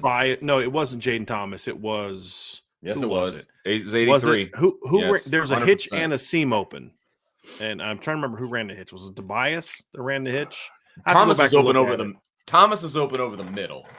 For sure. On a seam. I don't know who else was out there. That's the one I saw. Yeah, I have to find it. But we're talking about the same play because there was two different guys. Holden Stace was open on the hitch. Okay, that's what it was. And now they ended up scoring on that drive. Right, that was the first touchdown drive of the second half. But it was kind of we saw that a lot. We saw not a lot. We saw that enough to where in a game where you lose by 3 points, it can end up hurting you. But I still would have liked to see them just be a little bit more aggressive. I thought they took some shots in the second half. I just would have liked to have seen some of that stuff in the first half. And would have liked seeing a few more RPOs because I felt like there was a couple situations where if they would have pulled that ball and got it out, they might have been able to get some yards and maybe get Ohio State out of some things. But frustrating. You know what we didn't do, guys? Real quick, Vince, kind of take this one down. You know what we forgot to do is we forgot to hand out game balls. Did we Offensively, do game balls defensively. and losses? Always, man. So I'll give you I thought Mitchell Evans on offense, guys, was all right. I thought he played his butt off. You know what? Do you want to elaborate? Because I'll go. No, sorry. I don't want to spend a lot of time on it. I just want to hand them out and move on you know to what? the thing. I'm going to go with the offensive line. I thought they played well tonight. I thought they played well. I dig that. I just thought Mitchell was just some of those No, I agree. He went up and that's why climbed the ladder a couple times. That one-handed catch in the first half was crazy. Oh, yeah. No doubt. Yeah. Mitchell was great. I'm just gonna give it a joint one to the freshman playmakers. I thought Jeremiah Love, Enrico Flores, and Jaden Greathouse came to play tonight. Yeah. If you want to throw in a redshirt freshman in there too, I thought Jadarian Price played. He only had 3 carries, beat some nice things as well. Defensively, there's several candidates. Again, they did some. I got to give it to the corners. I was just gonna say right here. I got to give it to the corners. Yeah. I thought Riley Mills did some really good things, but again, they needed somebody up front to make some plays. Xavier Watts had some really good plays, and then a couple missed tackles. Defensive line just didn't get enough pressure for my liking. They were pretty good against the run. Really, they were good. I agree with that. Pass rush wise, they weren't getting much of a. Look, I hate when I hate when people say this. I really hate it when people say this. But if you take away the 61-yard run, right? No, then Vince, they had 26 carries for 120 for 65 yards. Exactly. The rest of the game. Like they played the run well, except for that one play. And again, that one play was huge. There's no, it took the wind right out of the stadium, right? But then Notre Dame goes down and scores. But still, the play happened, right? But if that one play doesn't happen, man, they shut down the run. They shut it down. Right, because Notre Dame's backs rushed for 176 yards, and Ohio State's backs ran for 126 yards. Right. And they had that one long run. But I thought the corners guys were outstanding. They were outstanding. Yep. Marvin Harrison had 3 catches for 32 yards in the game.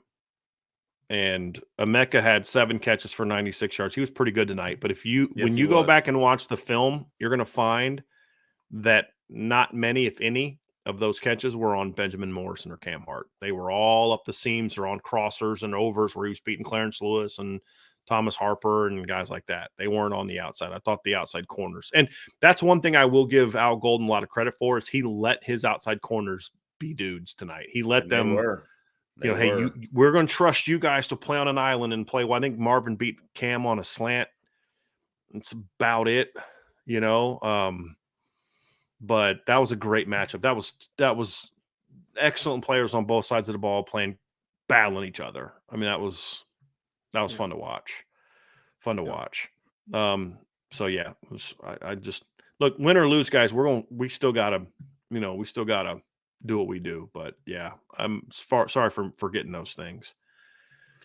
Trash says OSU needed the refs to even have a chance. That's not true. Sorry. Stop, man. Stop. Yeah. Sorry. I get the frustration. The refs sucked, but the refs aren't why Notre Dame lost tonight. No. And they were, look, they called how many crews? Let me ask you this. How many crews do you think call what was the official guys, call? officiating sucks right now in college football, Ryan. Right. But what Vince, what was the official call when Snead is on the ground and the offensive lineman just spanks him on the ground? What was the official call? Unnecessary roughness? Probably. Probably. I don't know. I'd say 9 out of 10 crews don't even call that. Yeah. I'm sorry. I've never seen that. It was call a bad before. call. It was a bad call. It was bogus. I thought it was the right call. What do you mean it was a bad call? You're saying it should have been a personal. Called. What, the Josh Fryer one? We're talking about the Josh Fryer one? Yeah. I didn't think that was that's like blatant penalty. Yeah. That was a blatant penalty, dude. Guys laying on the ground and he basically speared him. Yeah, that's a you can't do penalty. that. That's you a can't freaking do penalty. that, man. But I don't think anybody else penalty. calls that. That's what I'm saying. Correct. So that was absolutely the right call. So that was one that went in favor of Notre Dame, is the point that I'm making. Well, and there was a couple other spots that worked in Notre Dame's favor. Look, this was a bad crew, but When was the last time you watched a big-time college football game? Say, but that was officiated really well. Right. Officiating in college football right now just is not good. And we can complain about it every week. Last week's crew wasn't good. The NC State crew wasn't very good. The fact of the matter is the officials did not give up a 3rd 19. The officials did not drop an interception. The officials did not, call, hey, Notre Dame, you guys have to run a quarterback sneak here. We're not going to let you do anything else. We're going to call a penalty if you run anything else except for a quarterback sneak right here. So, right. And like whoever's in the chat calling that a pancake, that's not a pancake. A pancake is when you continue with, you're continuously touching the defender and you take him to the ground. It's not after he's on the ground and then you run over and spear him on the ground. Like that's not a pancake, dude. So that's a penalty. Let's move to the next one. So here's one from Tyler Evans. Tyler, run the ball to end the game. I'm so frustrated because it was right there in the end. Agreed. No, I agree. Yeah, I agree. Yep. Ray Price, if you can't make tackles during the game, what makes you think you can win the game? JD was out of position on the TD run too slow. It wasn't too slow. He went to the wrong spot. Yeah, he just ran into a blocker. I mean, he just he wasn't looking at the back at all. I mean, I understand you have certain fit responsibilities, but I've never understood why they just fit like that. And they're like, not even like no concept of where the ball is going. Right. And I understand it. People say, there's a hold on Harrison. And I get that, but you've got to do a better job of fighting off of that and forced to make that hold look a little bit more blatant, in my opinion. But see, the other thing too is Cam wasn't trying to make that play per se. Cam was trying to funnel that back inside, and Xavier's supposed to make that play. Right. Like, end of the day, like that's it. Hey, you're outside contained. Now, Cam, get off that block a little better and, get that guy to yank on your jersey a little bit. And I get all that. And but you're still there. Xavier Watts, you got to make that play, man. I love you, but you got to make that play. JD, you got to show more awareness. Because even if you could have, maybe played that a little bit better and forced him to maybe get a little bit wider, then maybe you could force him to get outside. Now Cam's on the outside leverage and Cam can get off and make that play. So, so again, that played, it wasn't a touchdown because Cam Hart got held. It was a touchdown because you had bad fits and your safety took a bad angle of the football and you got beat to the outside, so. Who else didn't? I think it was Maris on that play. I think he did actually a really good job of fighting off that kick out block. It was more of JD needs to just be able to cross key that play and be able to kind of scrape over top instead of coming downhill too much. Exactly. That's what he needs to do. Ryan, you saw, did it look like he had any concept of where the ball was? No. I think he was just getting too aggressive downhill and then he just got caught in trash. That's just kind of what it seemed like to me. Yeah. Yep. You know who else didn't lose this game for Notre Dame? And I'm just going to say this one time, we'll be done with it. The broadcast booth. They didn't lose the game for Notre Dame either. So I didn't listen to it. Was it? Well, neither did I. I don't know, but everybody's saying it was bad. It was they were fine. talking about Ohio State Nothing too much, popped out to apparently. me. Like, they didn't lose the game for Notre Dame either. Yeah. Well, the pregame thing people are complaining about is it's like basically all about Ohio State. It's like this is supposed to be a Notre Dame, but they've always been that way. They've always been that way. Yeah, where have you guys been? Yeah, that's why I don't want Notre Dame to re-sign with NBC, but they're going to. So whatever. Ryan Olnick, thanks a lot. Hard loss. Every level played so tough. What's done is done, though. No use blaming one thing or person. What do you guys think moving forward? God bless. Well, this is a post. Ryan, I appreciate you, man. I do, but this is a post-game show, right? Like this is a show where we talk after the game, post-game about the game, right? I mean, that's what we do. If Notre Dame would have won, we wouldn't have been like, all right, great win. Let's talk about Duke. No, we'd be talking about what they did to win the game, right? And we're talking about, we're not like, oh, fire this guy, fire that guy. This guy sucks. This is why you shouldn't have hired Jared. I'm not doing that stuff. Look, I would hope that Jared Parker's sitting in his office tonight saying, you know what, like 14 points ain't going to get it done. And I should have done this. I should have done this. I could have done this. And next time we're not going to make it. We're going to make it happen. But you got to look back and evaluate what you did before you can move on and make it better. Right. So yeah, that's basically where I'm at, man. That's basically where I'm at. And the Ohio State fans are saying it was so pro Notre Dame in the pregame. So there you go. Just depends on who you root for, folks. That's why I'm saying the broadcast booth had nothing to do with it. Irish 42, thank you for the super chat. We 100% beat ourselves. We were the best team on the field. multiple times in the game. We beat ourselves. I mean, there's some truth to that. Part. What's that, Ryan?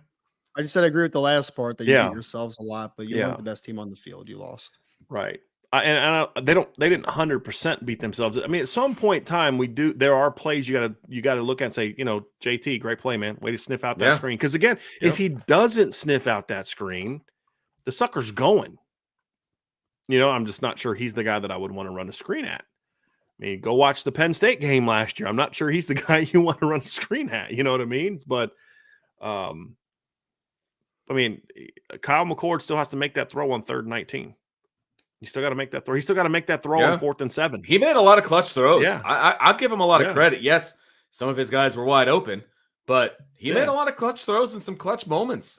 He played his best when it mattered most. Yeah, right. His best when it mattered most. Right, exactly. What was it, the 4th and 7 throw? I mean, 4th and 18 or 3rd and 18, 4th and 7. Emeka made a heck of a play on that, and he beat Thomas Harper, but that was not an easy throw. Like that, you throw that sucker at all remotely behind Emeka there, and Thomas Harper's breaking it up. Like, so yeah, we can look back and say, man, you gotta do this and you got to do that, and there's some truth to that. But at the same time, that kid made the plays you need to make. So I mean, yeah, Notre Dame beat themselves in some regards, but part of that too is Ohio State made plays when they needed to make at times plays, as well, guys. right? I mean, that's just the bottom line. Look, and guess who else made plays? Their coaches made plays by calling a run off left tackle when there was no defensive end.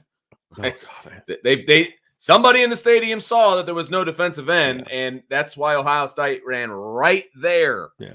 Right there. And they still only scored by an inch and a half. But they scored. God, just watch that DJ drop again on that last drive. Right here. Right in his hands. Right in his hands. All right. Jacob Mears with the super chat. It says D. Do not disrupt. No. Oh, D. Defense. Not disruptive enough. Not disruptive enough. Torched on prevent. Oh, not aggressive, balanced. Counter tendency. Not using Sam. Coaching, missed opportunities. Bad choices. Refs. Jack obviously doesn't bat for us because this never changed. They were Big Ten refs. Yeah, right? Again, and I don't think the refs, like, I thought early on they made a couple early calls that really I thought were didn't help Notre Dame at all. But then there were some calls later that helped Notre Dame. So they were not a very good crew. It wasn't guys, there's just officiating in college football is bad. I think the disruptive part that's been the one consistent theme that we've said about Notre Dame all year on defense. They had 2 tackles for loss and 1 sack in this game. Now, they had a decent number of stuffs in this game because for a team that only had 2 tackles for loss, Ohio State's running backs didn't have a lot of room to work tonight outside of that. I mean, again, that play matters. A big play, yeah. But, Diamante Tranum had 13. He was coming into this game at 7 yards a pop. He had 13 yards on 6 carries. Mayan Williams had 1 carry for 0 yards. Travion had that great run on the 61. Great run. He got the corner and went and all that. But like on his other 13 carries, he had 43 yards. But at the end of the day, at some point in time, you've got to start putting people behind the sticks, right? Ryan, almost every week when we talk about the offensive keys to the game, what's one of the things we talk about? Hey, you stay on schedule, stay ahead. And when you're not defense is not can't put teams off schedule. Like, guys, 4th and 7 is a lot easier to convert than 4th and 12. Yeah. Get some negatives. And 2 tackles for loss tonight. Now, the positive is Notre Dame's offense only gave up 2 tackles for loss themselves. I thought their offensive line played really well tonight.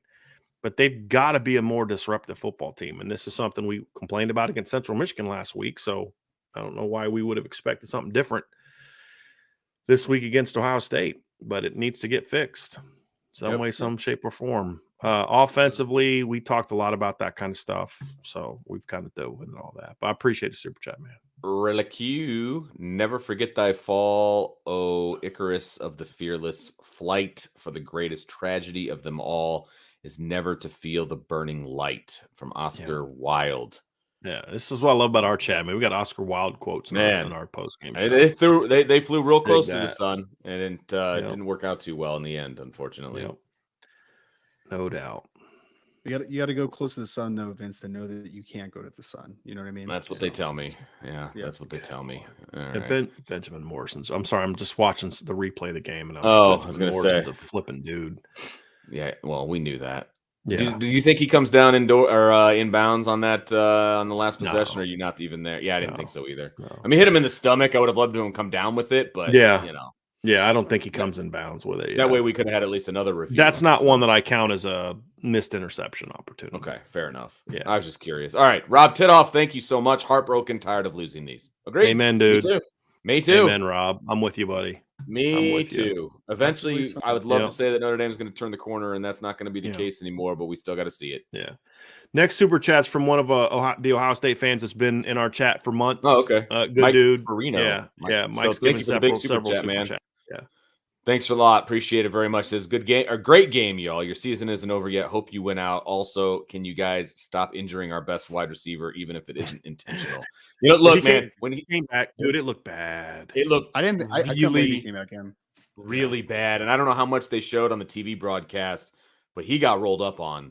And I thought it was going to be a knee. I thought he was done. I thought he broke his leg. I felt terrible for him. Yeah. And I actually blocked somebody in the chat because we should have broke his ankle. No, that's not at all what you want to do. Yeah. And then Ryan, when he twisted his leg, like when he was laying on the ground and he put his leg on top of his other leg, that's usually like a reaction that you do when like something really bad happened. Yeah. I thought he was done. I really came did. back I'm glad he didn't because that would have sucked. Yeah. Because I was shocked. Brian, I like watching that kid play, man. He's a good football player. And Mecca's a good football player. Yeah, that battle tonight between Benjamin Morrison and Cam Hart and Marvin Harrison was fun to watch in this game. I mean, that was a good match. I'm just glad the kid's not banged up. So I was glad he came back in there. Patrick Barnes, thanks for the super chat. Did anyone else notice that Notre Dame only had 10 players on the field for the last two plays of the game? This obviously came in earlier, and yes, we did notice. Yeah, no, I appreciate you. But you know what, Patrick? To be honest with you, didn't notice it in real time. I saw it after the fact when it was all over social media.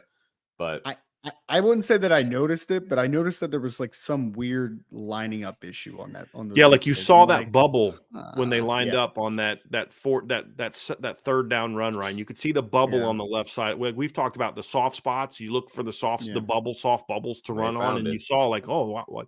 And there was a tight end. I think the tight end of that side as well. And you're like, why are they not lined up? You're like, there was 3 down linemen on the goal line. You're kind of something didn't look right. I didn't know that it was only 10 on the field, but something didn't look right. Yeah. Thank you, Patrick.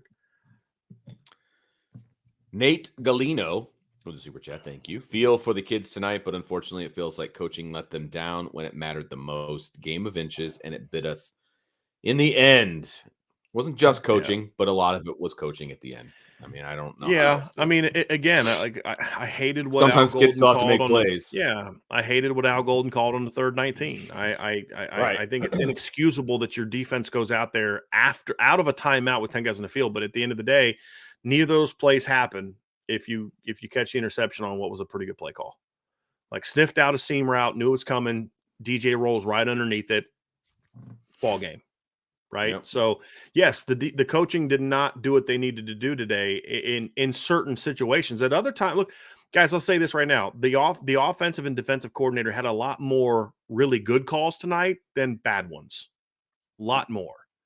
It's just in the money situations, they didn't put him in position to be successful, whether it was not the right play call or – look, when things don't work, guys, you got to look at your football team and say, hey, did we do enough to prepare them to execute in this situation? I mean, that's what good coaches do. Good coaches are going to look 100%. At that. And they're not going to say, well, freaking Sam or freaking this guy. Or freaking, they're going to say, look, we didn't do enough to prepare our guys to win. That's what champions do. And if the Notre Dame coaches are sitting in their offices tonight pointing the finger at players, then they're not the staff I think they are. You know, they need to be looking inside and saying, what can I do to make sure my kids don't make those mistakes next time. That's what I get paid a lot of money to fix, you know, and that's what great coaches do. And hopefully the staff responds from it. Because here's the thing. We've seen teams win championships, lose football games in the regular season, guys, to worse teams in Ohio State.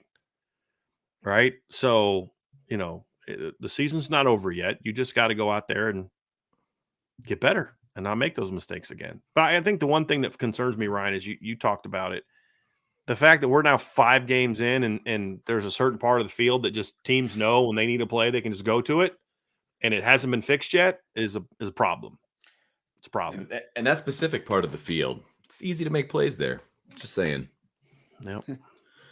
David Prevost with the super chat. I'm not mad with the players' effort or the coaching outside of Hartman's 4th down sneak, but we seem cursed in big games. No, they're not cursed. I don't believe in witchcraft. So right, like it'd be one thing if they lost because a ball hit a Notre Dame guy in the hands, went up in the air, hit another Notre Dame guy, and then the Ohio State guy slides behind and catches it as time's running off. No, that's not what happened.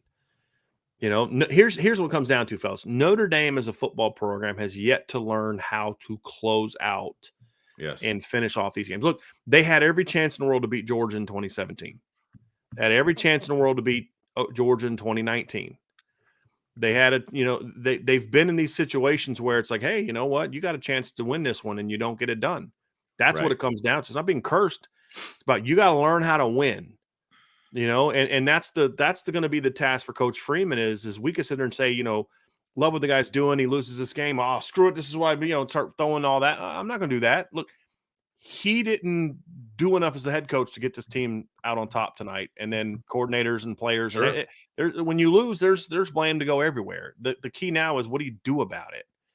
And that's going to be the next step is what do you do about it? When Dabo Swinney was the head coach at Clemson before they won a title, the word Clemsoning was a thing, and it was not said fondly.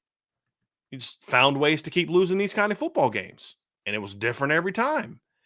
And then eventually they changed it and said, well, we're not going to be that way anymore. So we're going to beat Notre Dame. We're going to beat Alabama. We're going to beat Florida State. We're going to beat South Carolina. And they changed. Marcus Freeman's got to change it. And until they start winning these games, Vince, it's not a curse. It's just you're not good enough yet. Yep. You got to get good enough. Yep. And it's not just about recruiting. You got to make those guys make those plays. There's nothing supernatural about it. And then also keep recruiting. Yeah. Be in the right place. Yeah. And yes, it's on the coaches that they had 10 guys on the field. Agreed. Yep. But you know who else it's on? The guy that wasn't on the field. Because they obviously called a package and that guy wasn't there. So yes, at the end of the day, it is the coach's fault. The kid knows he's supposed to be out there too, and he's probably beating himself up about it. I don't know who it was, but he's probably beating himself up about it. Like, man, if I was there, maybe I could have made the play. You know what I mean? So there's plenty of blame to go around. There's plenty of blame to go around. Yep. I hope they figure it out before I die. Is all I hope. Yeah. So me too. Whenever that is, I don't know. Laura Dern's Jurassic Park shorts. One of Brian's favorites. Love the defense. Too many points left off the board from special teams and the offense. And then this emoji. Yeah. Agreed. Yeah. I'm also. This is all due respect to Spencer Schrader, but I'm a little tired of hearing about how long he can kick a field goal. But then it doesn't matter on field goals. And here's what you do: when it's under 50, have somebody else kick. When it's over 50, you put him in there, let him kick a 50-something. Right. It doesn't matter. He does have a big leg. We've seen it, and it's awe-inspiring. But you know what? You got it. The ones that are 45 and in, 47 and you got to hit those. Vince, I'd rather look like crap and barely get anything on it and barely scrape over the the post for 3 than to I kicked the crap out of that one is 5 feet to the right, but he kicked the crap out of it. That's. Alabama 100%. Used to have the short range and long range kicker that I think worked out pretty well for them a few years ago. So you have to be accurate, man. If you're not accurate, it doesn't matter. Tyler Evans, do you think Marcus Freeman lost faith in Spencer Schrader in this game or the rest of the season? I think it's an open competition. So if you want to call that losing faith, I can't speak for Marcus Freeman. I've lost faith, but if he goes out there and he hits everything in practice, he's still the kicker. Yeah, but after some point in time, the game results have to start trumping the practice results, right? I mean, to your point, up to now, fair.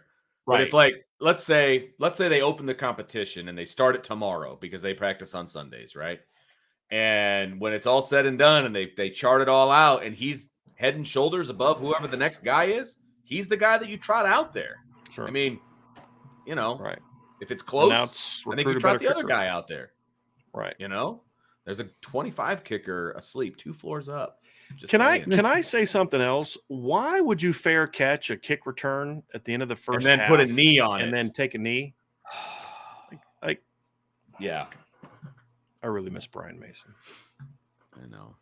Trash. This is third one. Refs didn't swing the game, but they didn't help. Fair enough. That's fair. Sure. That's a fair statement. Sure, That's a fair statement. They didn't help either team. They didn't help either team. I think more calls broke Ohio State's way, but That's fair Vince, too. you and I somewhat disagreed on the first personal foul. You know, whether that should have been whether they should have picked it up or not. Right. Yeah. It wasn't blatant. I thought it should have been called. You know, you give that shove 5 yards out of bounds, but it wasn't like a cheap, you know. Yeah.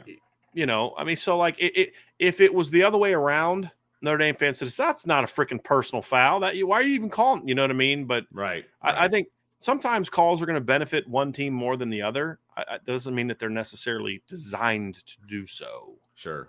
That's kind of how I feel about it. But yeah, they didn't help either. Absolutely. Rob Titoff, DJ Brown was Pete Bursich, 93 all over again. Yeah, it's a tough one. It's a tough one. All right, Nez ties in. Notre Dame lost when something worked for okay, hold on. Back up. Notre Dame lost because when something worked for them, the coaches went away from it. I mean, they did at the very end. That wasn't like their MO for the entire game. Yeah. But at the end, yeah, they did go away from what was working. There's a few times on third down, it's like, okay, if you're going to drop that many guys, the linebackers need to be looking up people, and they're not. They're just dropping into zones with no feel for, you know, guys coming into their zone or getting under a slant, or it's like they're just dropping a drop. And how many? I think 2 different third downs. You know, Cade Stover just runs and he's just wide open on a drop 7 or drop 8, and it just stuff like that can't happen. It just can't happen. Caleb Collins coaching staff choked. Okay, I mean, I look, I hate it when people say, "Oh, choke," but like at the end of the day, it's all. Yeah, I dislike that, but at the end of the day, when the game was on the line, you know, if Ohio State would have lost this game because on one of Notre Dame's possession, they were able to make a play because they didn't have the guys on the field, we'd be saying the same thing about Ohio State. Right. It choked the game away. I mean, there's certain terms, Vince, that you say, like, I just don't like, because it takes away any real analysis of it. But at the end of the day, I mean, I don't know what else to call it. You didn't have enough guys on the field when the game's on the line, coming out of a timeout. Like, to your point, Vince, it'd be one thing if, like, you know, Ohio State goes on there and they quickly spike the ball and they line up to run another play, and one guy quickly runs off, and that's bad enough. But like, you came out of a timeout. That's sad. Yeah. You came out of a timeout without enough guys in the field. I would hammer a high school coach for that.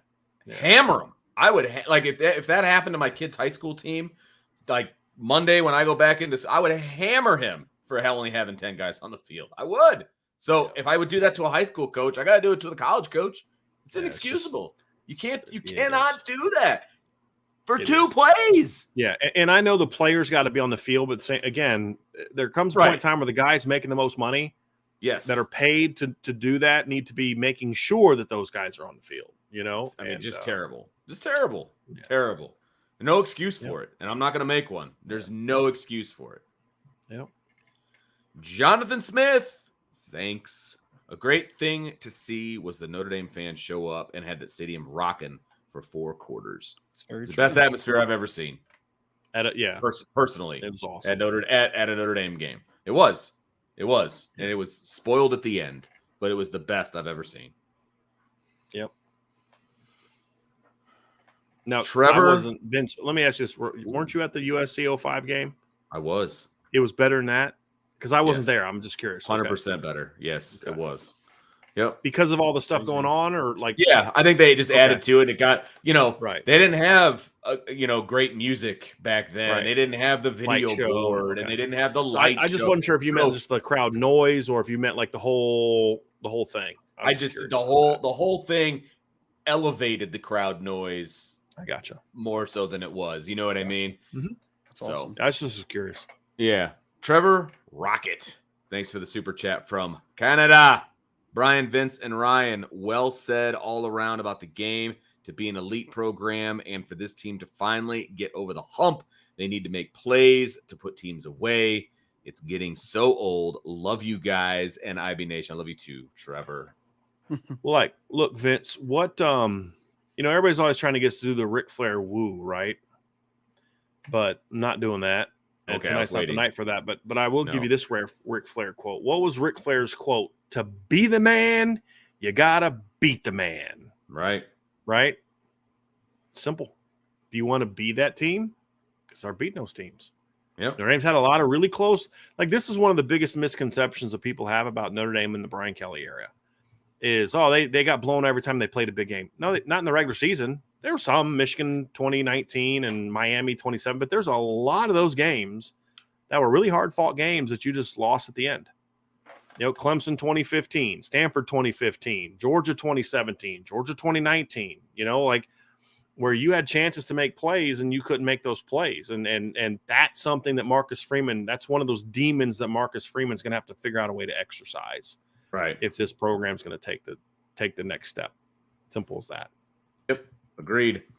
From Rob again, thank you very much. Should have kept running that final drive. It was like Rocky 3 where Clubber Lang was getting tired like the OSU D line. I firmly believe if they get the handoff on the bad play call, as Ryan established, because it was slow developing, if it's a quick hitter, they get that handoff, they run the ball every time. They run the ball,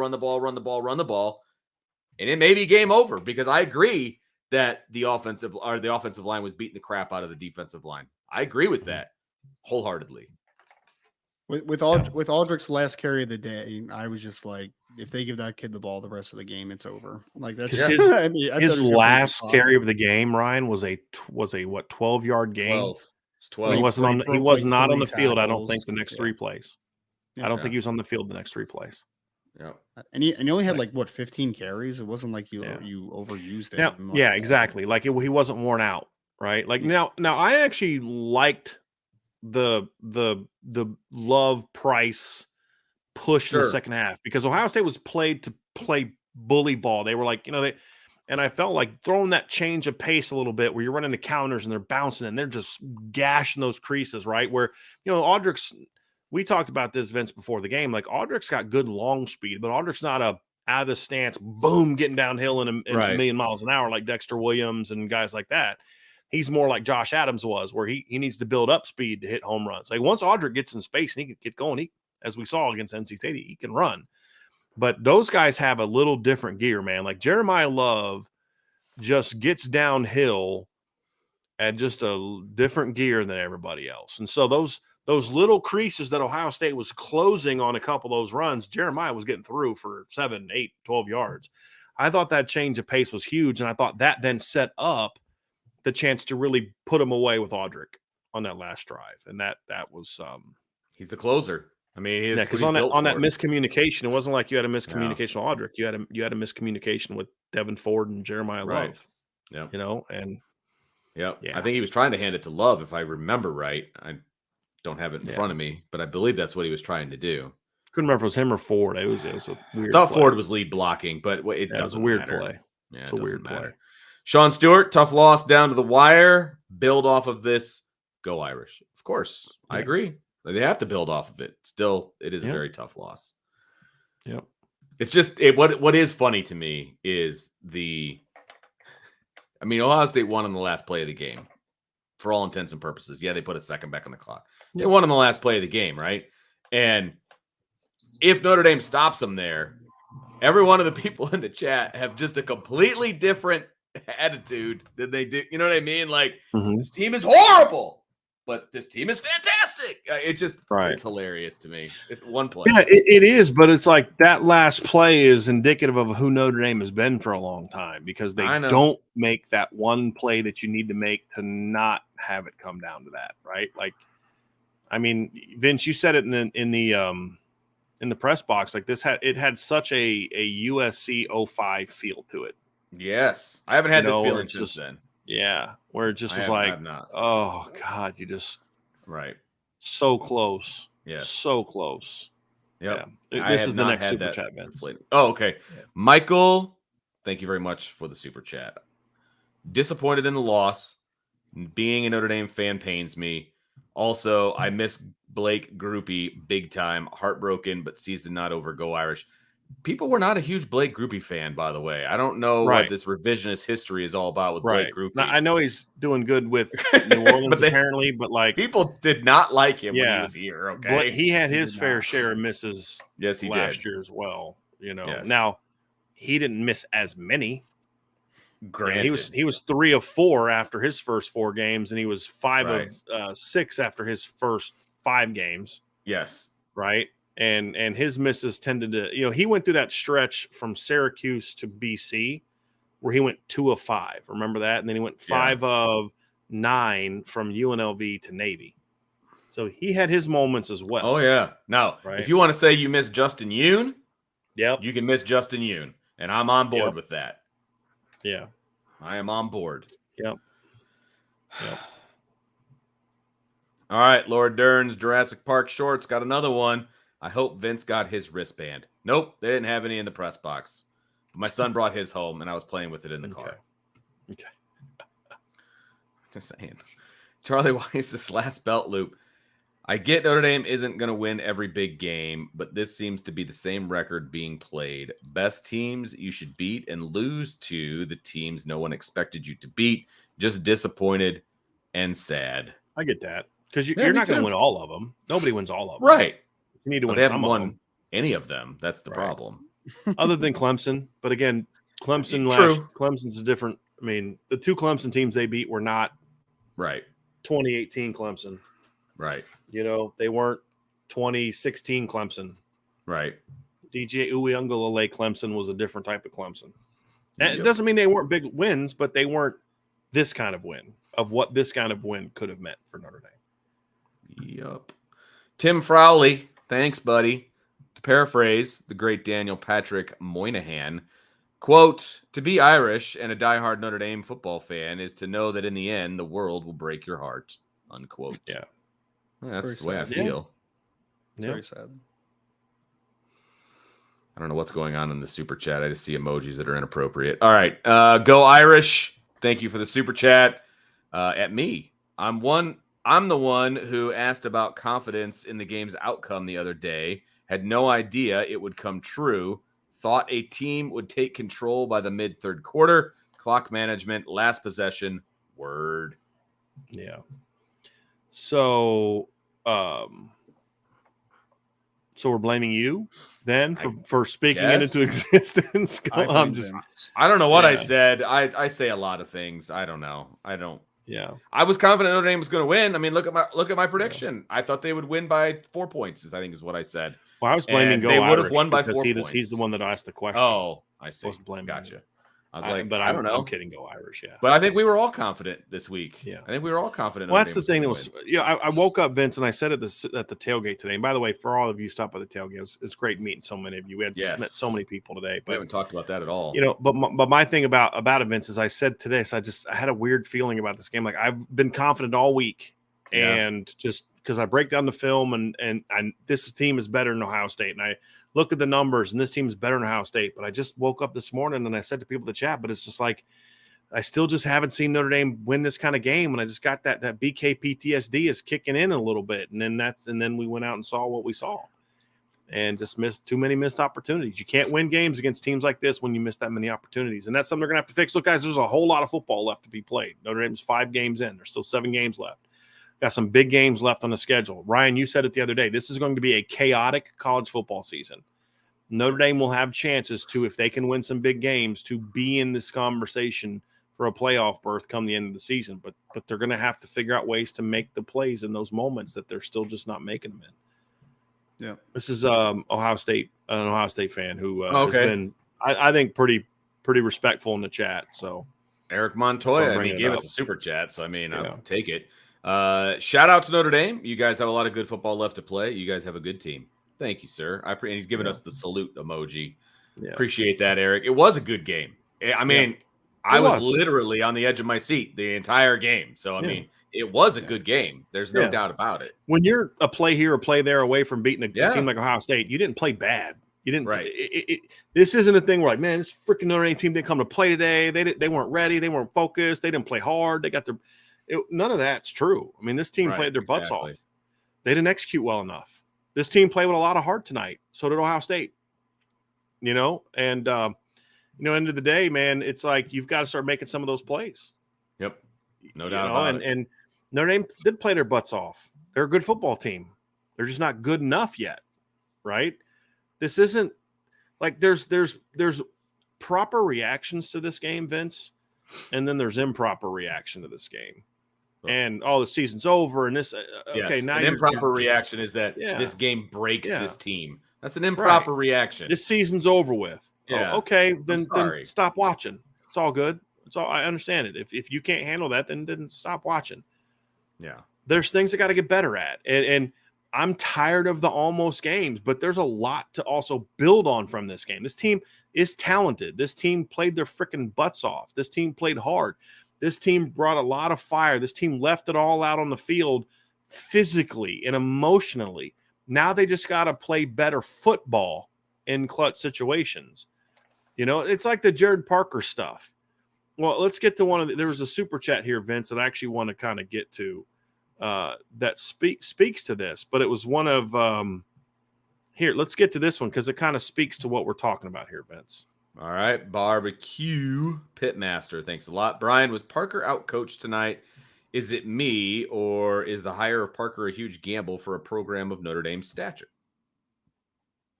I mean, look, we have praised the job Jared Parker has done in the last several games. And there were certain things that Jared Parker did tonight that I liked. There were other things he didn't like. Did he get out coached? Look, Jim Knowles won the battle between the Notre Dame defensive coordinator and Ohio State offensive coordinator. But there were also some times tonight where Jim Knowles had no answers for what Notre Dame was doing offensively. So, yeah, he's got to do a better job in those money situations.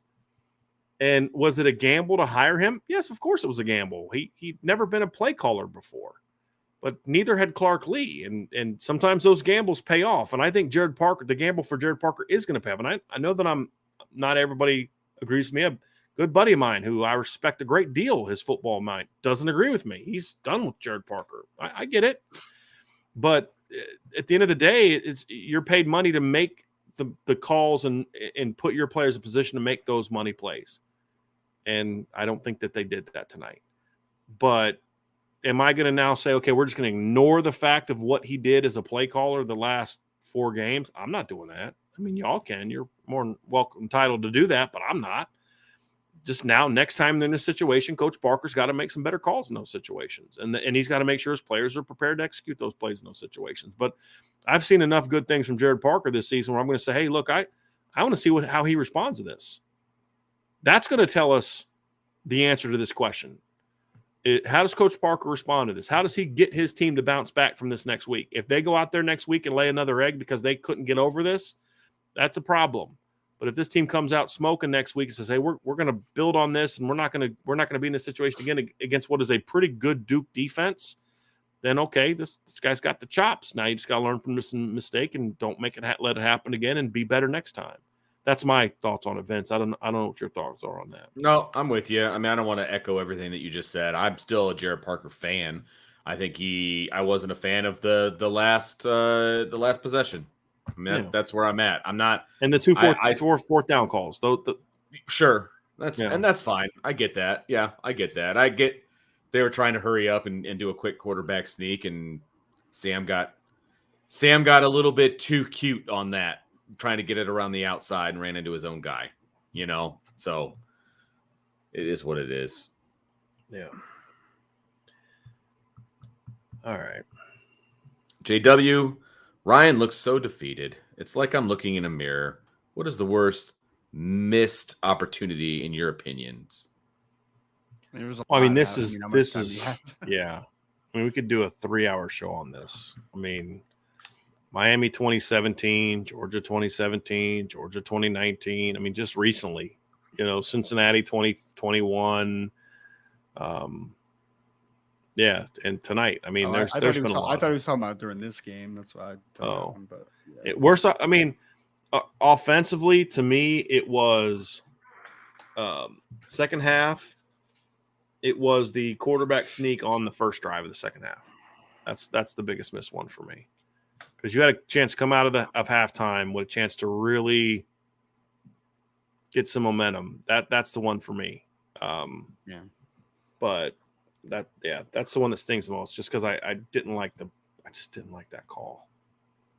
It's like they weren't running it too quick, Vince. I mean, I agree with you saying, but like they went in motion on that play, so it wasn't like a hurry type of thing, you know. And yeah, I'll say this: I defensively, it's the DJ Brown pick. I mean, that's the one for me. Ryan, what are your two? Yeah. DJ Brown and should be picked. I should say. Will haunt me in my dreams. So that's it. And, how about offensively? No, hold on. I got one more on defense. The Xavier Watts missed tackle on the 61-yard touchdown. Yeah, I get that. That's a missed opportunity. Yeah. Because, and the reason I say it was a missed opportunity, because, again, if you take away that 61-yard touchdown, Notre Dame absolutely handled Ohio State's run game. Absolutely handled them. Mm-hmm. And if Xavier Watts makes that play, it's a 4-yard gain, not a 61-yard gain for a touchdown. Yeah. You know what I mean? Yeah. So that, and I don't feel like, the next play would have been a big play. I feel like they would have been back to just doing what they were doing the entire game. So that was a huge momentum swing and a missed opportunity. Yeah. Drew Pine just threw a 52-yard touchdown pass to make it 35-28 in the fourth quarter against USC. Who's winning? True. Them? USC. Oh, okay. Yeah, it's been a competitive game. Caleb Collins, they acted like Pine was the QB with that game plan. It's a bit hyperbolic, but I mean, I kind of get the point. But I see what they're saying, but Drew Pine doesn't make some of the plays that Sam Hartman made tonight. He never tries to make that throw. I mean, Mitchell Evans made a phenomenal catch on that, but you've got to give him a chance to make a phenomenal catch on that. And that was one of the big issues we had with Notre Dame in the past was Ian Book or Drew Pine or Tyler Buckner. It's like, dude, you got to give your guys a chance to go make plays. Right. And I thought Sam did that at times. So again, I don't think Sam played great. He didn't play bad. It's what's the standard we always evaluate guys on? Did you play championship football tonight? Sam Hartman didn't play championship football tonight. He didn't suck. Sure. Jared Parker didn't call a championship game tonight. He didn't suck. Played a good football team tonight, and they didn't do enough. Football's not as black and white as people want to make it out to be. That's the thing. It's just not. It's not a black and white situation. Right. Yeah. Jonathan Gabrick. I'm going to go with that. I didn't like that timeout on 4th and 7 for Ohio State. Make McCord think and play on the fly. Don't give Day time to get a play and tell him where to go with the ball. We will bounce back. Yeah, I told them where to go with the ball per se, but I mean, yeah, I don't mind rushing an inexperienced quarterback. Yeah, but at the same time, Kyle McCord had a good day, whether it was coming out of a timeout or not. Yeah. He made some money. He showed me some toughness today, man. Yeah, like he made some. He didn't money play plays. Great. I mean, you look at his numbers. He didn't play great. He went 21 of 37 for 240 yards, no touchdowns, no picks. Ran for 9 yards, 0 yards on 4 carries. But he made winning plays, Vince. That's the thing. Like, exactly. He didn't. Oh man, Kyle McCord lit Notre Dame up, but he made when Notre Dame did things they shouldn't have done. He made them pay for it. Right. Right. And then other times he made some throws. I mean, there's some other kids in that 4th and 7 that would have, puckered up a little bit and missed a Mecca on that crossing route. We've seen that. Yep. You know what I mean? I was hoping to see it tonight. Yeah. And if I was to bet, I would have said I was going to see it tonight, and it didn't. Yep. Kyle McCord made plays when it mattered, and he did. Yep. And so that's a cap tip. Yep. To you, absolutely. Maltavius, scared money, don't make no money, period. I get that. I mean, I understand what you're saying. I get that. Yeah. Truth L with the super chat. Thank you very, very much. What's the one thing Marcus Freeman can do to get Notre Dame to stop being an almost team? Well, I think that the thing is number one, react better than some of the people on our board and our chat are reacting, right?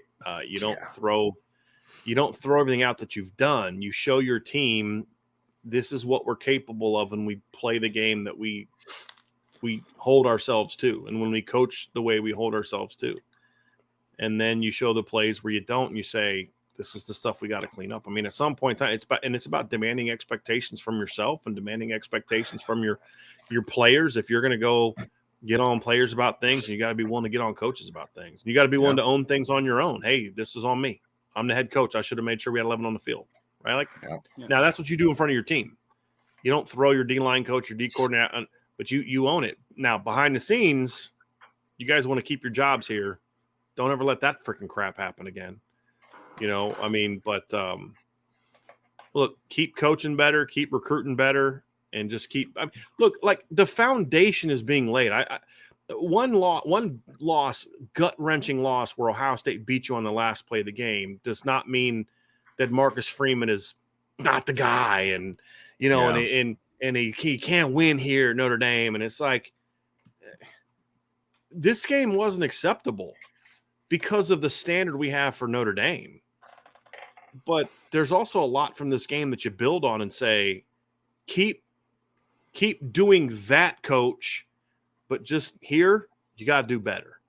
And I think he'd tell you that, to be honest with you. I mean, nobody's more pissed off about how that game ended tonight. I promise you that. No matter how y'all are feeling or how we're feeling, nobody's more pissed off about how that game finished tonight than Marcus Freeman. I can promise you.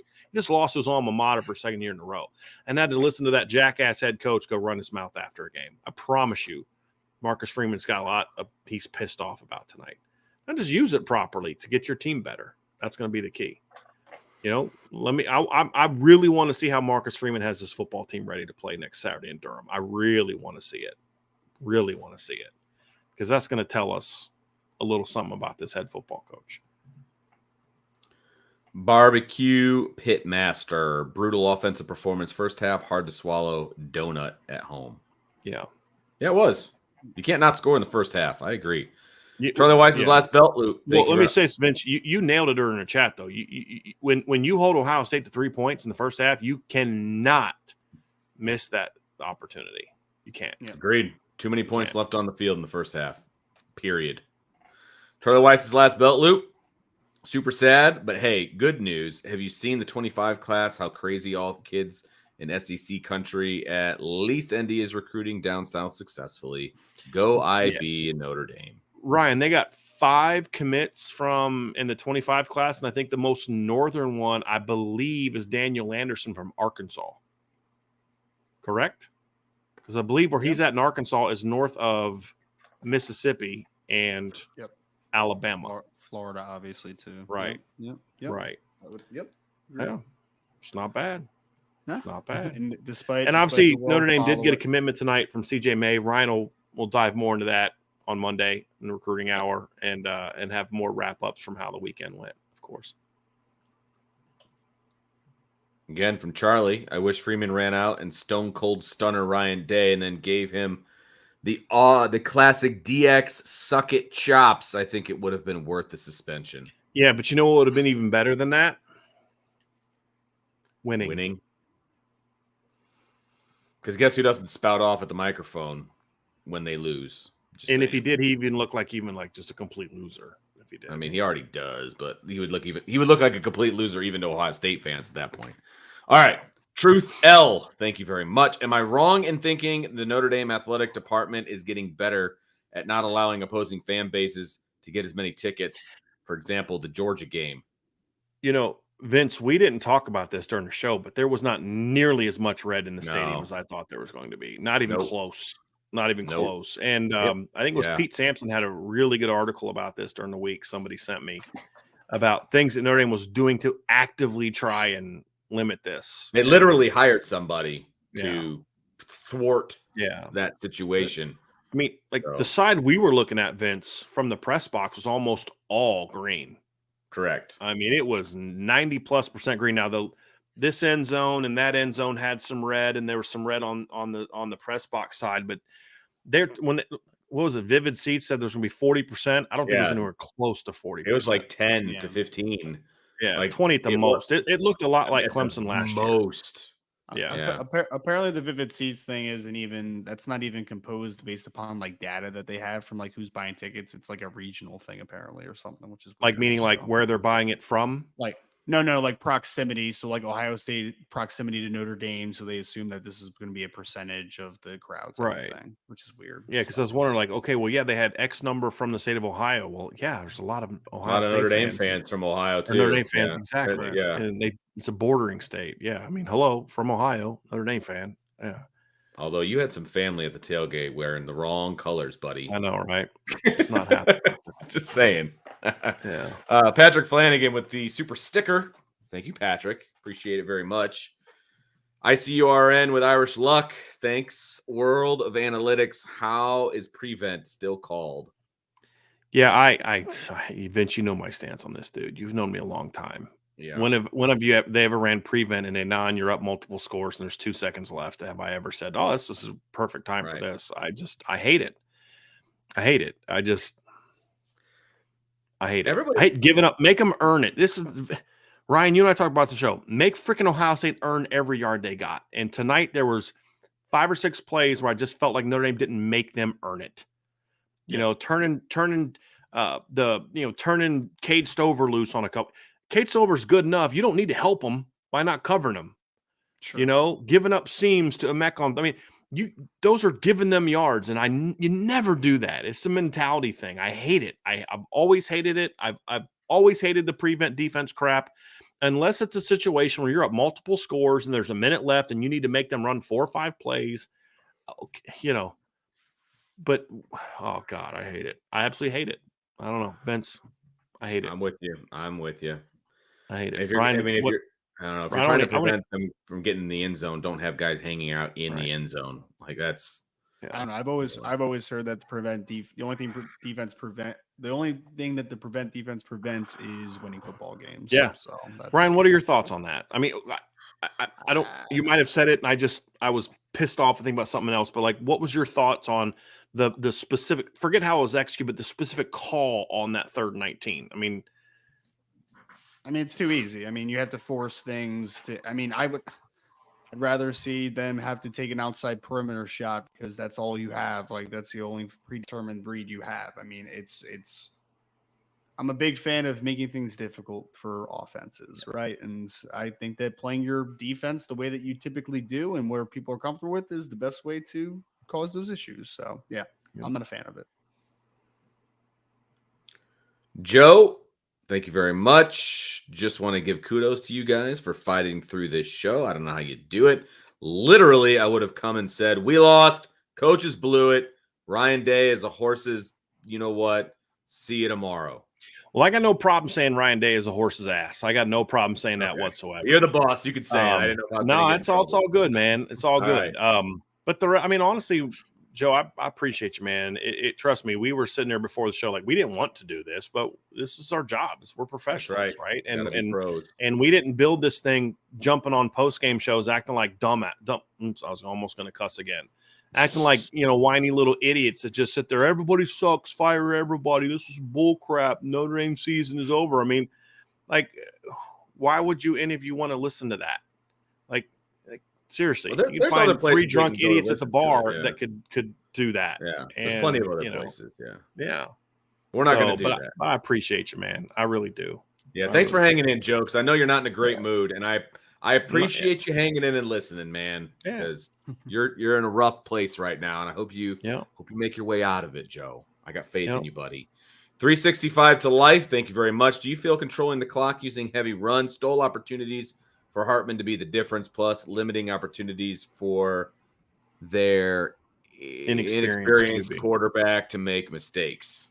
No, because I don't think Notre Dame was necessarily controlling the clock as much as, guys, that's what they've done. I mean, they've been a 12, 13 personnel team that runs the football a lot. I mean, and builds around their running backs. And if you watch the running backs tonight, it's like, well, yeah, I get that. I would have liked to seen a little bit more aggressiveness in the pass game to complement that. That's my big complaint there. And I didn't love some of the fourth down calls. I mean, all that stuff is true, but I don't know that, like, this wasn't last year where they were just trying to shorten the game. I mean, this is who Notre Dame is. It's a completely different game plan, guy. Like, people are saying it's the same game plan as last year. That is close. not the case, man. It's Yeah. not the case. I Also realized taking off from the coordinator. I but- yeah, I mean I sitting back at home and watching certain things, you could make that case. But I'm telling you, that was not the case. They were not just trying to control the clock. And they threw the ball on 6 of their first what? So see, for 5 of their first 7 plays, they threw the football in that game. You know, I mean, second play of the game went for 25 yards and a crosser to Chris Tyree. So, yeah. I mean, again, I got some things I didn't like, some things I liked, but it wasn't that. I mean, it wasn't that. But look, guys, you got a really good freaking running back room. Yep. And your offensive line was playing pretty well tonight. Like, use it. Use it. Makes too much sense. Tristan Mize thought we were going to score and potentially win 21-0. I did too. Honestly, I did. I thought they were just going to, Ryan, like you said earlier, man. I think I said 21-0. When Audric had that run for 12, Ryan said it earlier. I just thought they're just going to keep riding this right down the field and punch it in and score with like 30 seconds left and this ball game's over. I really did. At least run the clock out. Yeah. Yeah. Because what I envisioned, Ryan, is Ohio State going all out. Audric or Jeremiah cuts it back and, 20 yards to the house and 30 seconds left and it's ball game. I really did. Really did. Ethan Bodner, thanks. Truly thought the game was ours after the second touchdown. Got to make the plays. Walked out of the house and just sat there for 10 minutes. Hey, find your happy place, man. I get it 100%. We were there. That was my like time to myself was walking to the car from the stadium. Like I was just kind of there, and it wasn't even like there wasn't even Ohio State fans that were like ticking me off this time around. It was just like just want to get to the car because I'm really mad right now and I need to find my happy place.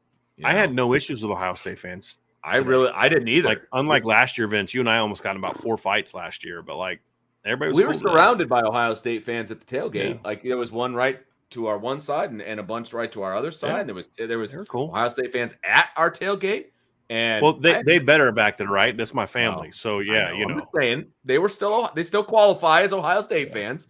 And half of them, my cousins are Ohio State fans because either her son or her boyfriend were Ohio State fans. So like they're not like but anyway, I didn't have any issues. I didn't have any issues with any of the Ohio State fans personally. Yeah.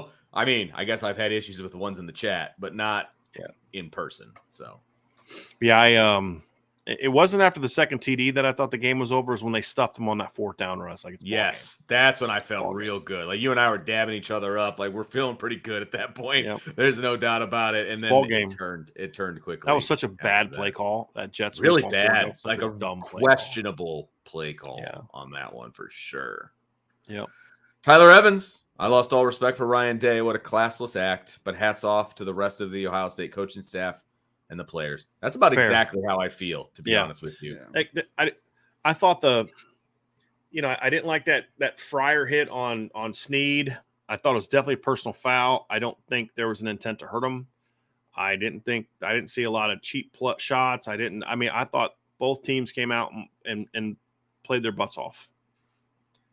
I thought Jim Knowles did some really nice things today. Hats off to everyone on the Ohio State program except the head football coach tonight. Yep. So yeah. Lou Holtz would beat him up though, so it's fine. Seriously.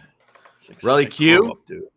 Thanks for the super chat. Does the argument of we need you to make the difference in these games, quote, move the needle with any recruits in a loss. We need to continue to gain more elite recruits that can mask some of the issues we constantly had. Well, they had a commitment like during the game. So, one during and one after. Right after. Yeah. So, I don't think recruiting is going to be an issue. Like, the sky is not falling in that arena. Yeah. I also don't like the perspective of like, come fix things. It's more about like, this is our vision, come be a part of it. Like that's more my perspective, but right. Yeah. I think there are times where, you have a player at a position where it can be like, hey, this is why we need you. Yeah. I mean, I think that, but you gotta be careful with that, because you say that to a kid who's on a visit and then he goes into the dorms and he's hanging out with the players. It's like, yeah, they told me I need to come here because, you suck. Right. You know what I mean? Like, I've heard about fights that have happened between recruits and players because recruits will say crap like that. Well, coaches told me that this, you know what I mean? And it's just like, why would you tell a kid that? In that regard, there's a right way to say that where it's like, that this is what we're trying to build. And we think you can, we think you can be the guy that can help us get it there. Mm-hmm. That's different than saying, hey, Deuce Knight, this is why we need you, because Sam Hartman can't do this. He stinks. No. Leviathan, thanks for the super chat. This was Jared Parker's first big game coaching the offense. He did run a play that worked in the game at the end, but it was the wrong decision because OSU was bringing it. I believe this is something he will learn from. That's fair.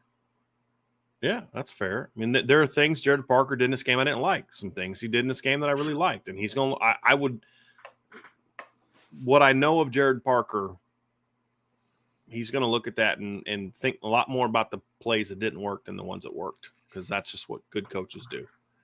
So, yeah, he'll learn from it. Now, again, Vince is like, okay, well, what are you going to do now, coach?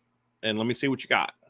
Right. See how you bounce back. Look, you got to bounce back, too. If you go out into practice all week and you're pissy with your players and you're doing this because you're still in your feelings about the game you called or about a kid kids are going to see that and they're like, all right, this guy's not it. It's, but hey, look, we got to be better. We got to do this. Now let's go out and get ready to beat Duke. The whole program needs to bounce back. Yeah. The whole program, top to bottom. Yeah. Sit in your feelings for 24 hours and that's okay. Think about how this feels. Because, like, as a coach, you almost kind of want them to marinate in this a little bit.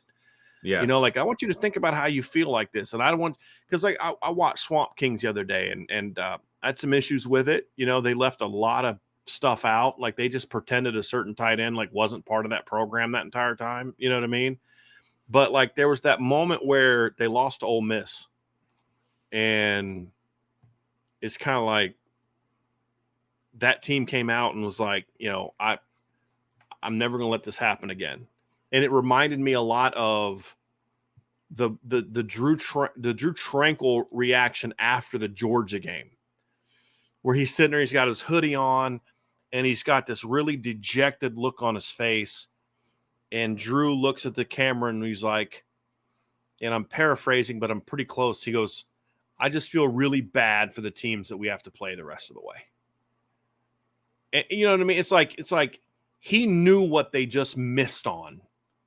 And he knew that we didn't play well and almost beat Georgia. And if this team has the leadership I hope it has, that's going to be how they come out of this game. Yeah. Like, I feel bad for the teams we're about to play, because we can be great if we play Notre Dame football and do what we're taught to do and do what we know we can do. Yep. If this team has that reaction coming on Monday, Vince, then this team's going to be something pretty good. And if they don't, if this wallows and this not manifest, but if this, like, what's the word I'm looking for here, Vince? But, like, if this just kind of lingers, then okay, then one loss is going to then be the reason you lose to another, and you can't let that happen. Patrick Flanagan, if we run the ball on the last possession, we force them to use their last timeout, which the last 10-second runoff becomes almost a backbreaker for them. I mean, that's true. That. No, that's very true. That. It's a little revisionist history, because I don't think they get the ball back.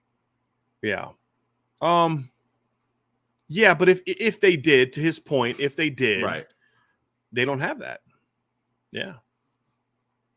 Go Irish. Heisman contenders on either side didn't advance their case. I'm not worried about the Heisman right now. I mean, look, it's September 24th. Right. Now, could they have helped their Heisman case? Yeah, but there's still a lot of football to be played. I'm not worried about that. But no, I agree. Yeah, but they're going to have plenty of chances to still make that case in that particular instance. Omar, Thank you very much. A bit of Anderson May commit talk for healing. That's Monday, brother. Yeah, We'll get you there. Ryan, just real quick though, I did want to get your opinion on CJ May. We talked about Daniel Anderson the other day, but just briefly, kind of your thoughts on CJ May as a player and what kind of pickup you think that this is, just real quick. Yeah, I mean, before the weekend, he was one of the guys that I said that they're like when we were talking that like just keep an eye on, as far as because he kind of gave a similar answer of like I want to wait until after the season, but like you never know what might happen type of situation. I'm just like, it sounds like you're probably closer to a decision than you might be. But 6'4", 215 pounds, he's that true viper, a guy that can drop in the coverage a little bit, a guy that can play on the second level, a guy that can rush off the edge. He's a really talented player. He's out of the state of Alabama, obviously. He's gotten offers from most of the SEC programs, including Georgia, for one, right? So it's a big win for Notre Dame, massive win for Notre Dame to get him out of the Southeast. Isn't it, Ryan? They've now got a commitment from a kid from Alabama and Mississippi. Yep. Like top 300 kids. Arkansas. I believe CJ May is ranked as the number 171 player in the country by 247 Sports, 242 by On3, and 269 by ESPN. So this is just some 3-star kid that nobody in the SEC wants. Exactly. Yeah. Garth Cassidy, guys, how far do you think the polls will drop us? I don't think they go probably past a couple 15. Spots. I don't think they go past 15. I don't think it's gonna be crazy though. I don't think it'll even be that much of a drop. I mean, I think that Oregon will jump them, Utah will probably jump them, and that might be it. I mean, that might be it. They still have a better loss than LSU. They still have a better loss than Alabama. So, yeah, that might be it. What did Oregon – and Oregon State lost to Washington State. So, that's another team behind them. So, yeah, I 2-3 spots at the most, in my opinion. So, like 9 to 12-ish, 11, 12-ish. So, yeah. Philip Berardi. Do we win if our meals aren't delivered on carts? Okay. Thank you for the super chat, Philip. Yep. Trash. Another one from Trash. OSU win with class. Many of their students don't even go to class. Let's get ready for Duke. Go Irish. Love you guys. Thank you, Trash. I like that. I appreciate that one. That was funny.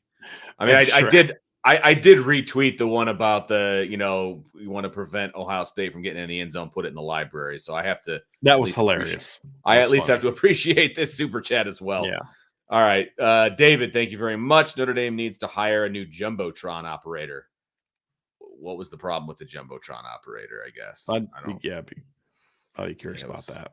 It made it more of an electric atmosphere than it was in 2005. So I think there's a couple things they do that are like that little like you don't like the hedgehog? Yeah, doing the Freddie Mercury thing. Yeah, it's like you don't like that. But like there's other stuff like it's fine. Right. I mean, that's not on the Jumbotron operator. He's told what to play. So it's not like he's got his own personal playlist up there. Yeah. All right. Siggy13, thank you very, very much. This game made me question my existence. Wow. But I have faith that they'll grow from this, and this game is the one in the 11-1. This team can either conquer or quit. Let's earn greatness through adversity. Right. I agree with the last part. Yeah. This is a turning point. There's no doubt about it. You're either going to quit or you're going to be better for this. Yeah. I'm on board with that part. There's no doubt about that. I don't know. Siggy, I do, like, if you need to call me or something, if you're really questioning your existence, I can walk you through it. But other than that, I agree with you. Yeah. I mean, look, Clemson, when they won their title in 2016, had not won a title in about 35 years. Last title was, I think, in 81. And that team in 2016 lost a home game to Pitt, right, in November. Georgia in 2021 won their first title, and even longer. I think it was almost 40 years. Georgia last won a title in 1980. It was 40 years since they won a title. And in the SEC championship game, they got their butts kicked by Alabama, and they bounced back and did what they needed to do. That's what I say. Like, this season's not over. They didn't just lose to Stanford. They didn't just lose to Marshall. Exactly. They lost Ohio State in a game they shouldn't have lost, but they did. So how do you respond to it? Like you said, Siggy, how do you respond to it? Because if this team responds well to it, then this team's got a chance to. They still got a lot of football to play. If they don't respond well to it, and they let this linger, then it's going to bite them in the butt again. Because This was the beginning of the gauntlet. It wasn't the middle of Right. the gauntlet or the end of the gauntlet. It was the beginning of the gauntlet, and you've got to respond to it. That's Right. going to be the key. Yep, completely agree with that. Wine dude, the wine dude. 10 men on the field is inexcusable. Mythigan is and I'm saying it that way because that's the way he wrote it. Mythigan is the clear program in the region. You can fall out of bed and still win 9 games. This was a disaster. That's an incredible overreact. Now, Yeah, the first part, game.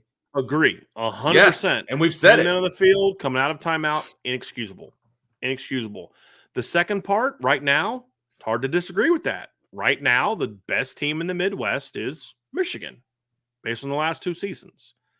The last part, this was a disaster. That's an overreact. It was a missed opportunity, a big missed opportunity. This is not a disaster, guys. Right? But I understand the emotion. I do, but it wasn't that. It wasn't Right. that. Exactly. Disaster is harsh. Chief Brody, sad we weren't able to make the tailgate. Spent 35 minutes in line for the most disgusting bathrooms I've ever seen in the stadium lot. I couldn't even. I would never. Nope. Vince and I've talked. How many times have you and I talked about this? I would never. I just wouldn't do it. Nope. I would take the long walk to either the Compton or the Joyce Center. Those are indoor plumbing, and that's where I would go. Yeah. Yep. Another one from Chief Brody. 4th and 7. The student section started moving down. Yeah, they were ready to storm the field. I get it. Yeah. I don't blame them. I thought, Ryan, did you think the game was over at that point? I mean, were you like, or were you like they make this stop, but like, I don't know, man. I felt like that whole drive, I was just kind of like, oh, it's potentially the last play at like 6 different times. So I kind of got into a group. I was like, I don't know if this is going to end up well for Notre Dame on this last drive. So yeah. Arson Jackson, thank you very much for the super chat. And there's another one. Thank you very much. Crazy night. We lose on 3rd and 19 and a last second touchdown with only 10 people. I walk outside and my dogs are having puppies. I don't know how to feel. Okay. I don't know how to react either to that. I'm not sure how to feel about that either. So, all right. My dog's having puppies. Congratulations to your puppies. Yeah. Just don't tell my wife about that because she keeps talking to me about wanting a puppy. So don't let her know that. What? Yeah. You guys got a full house already. I know. Dude, you got 5 kids. We have 2 dogs. I think we could probably handle another dog. Wow. Saying. All right. Trevor Rocket. Just wanted to second Joe's super chat. Thank you guys for doing this post-game show, especially after this one. I can only imagine you lads, after seeing that ending live, Day could not coach Holtz's clipboard. Could not hold coach. Yeah. Agree. Because Coach Holtz actually knows how to win championships. So yeah. Jason, thanks for the super chat. How does the staff and the team move past this and continue with the rest of the season?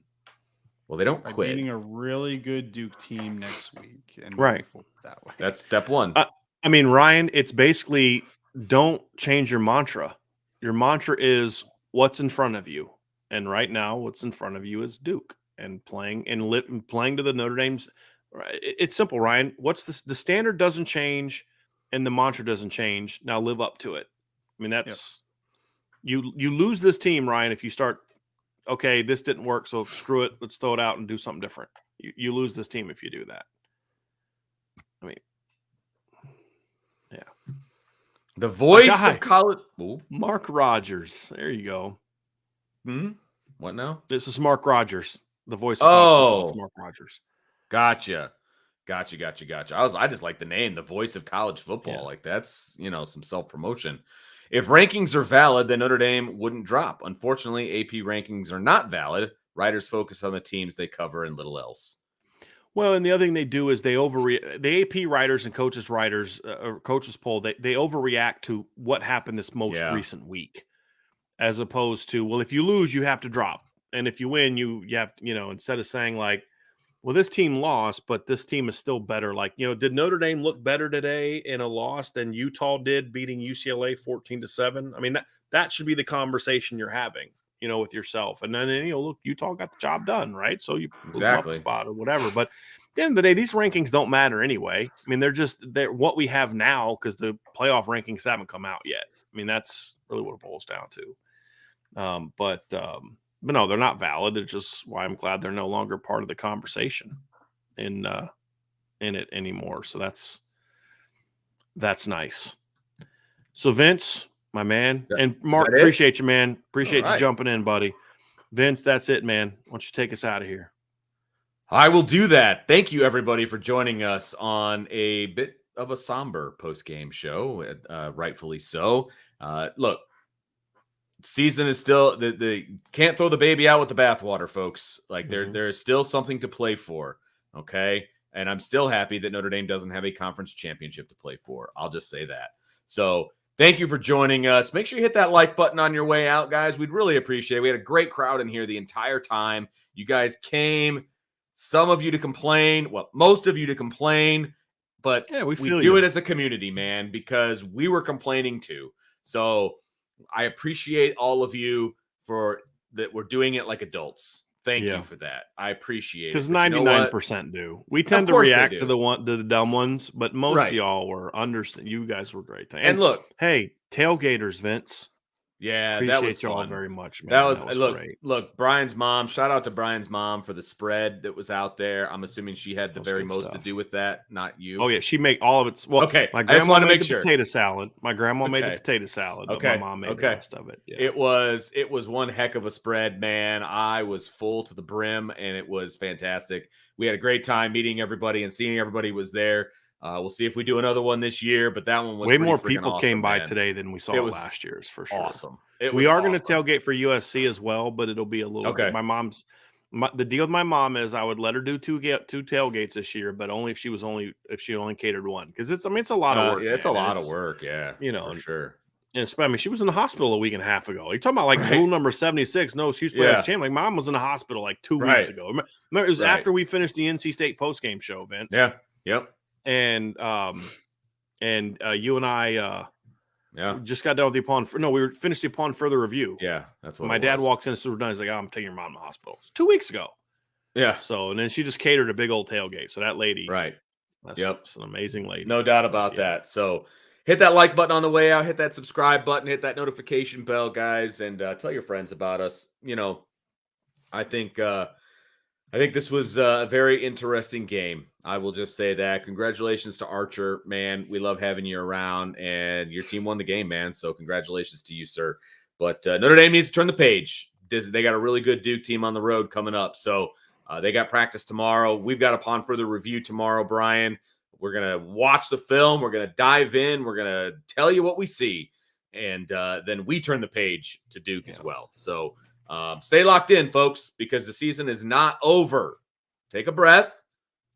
24-hour rule, people. 24-hour rule, and come back. Come back and be excited. So for Ryan and Brian, I'm Vince. We'll talk to you next time on the Irish Breakdown Podcast, which will be tomorrow at 8 o'clock.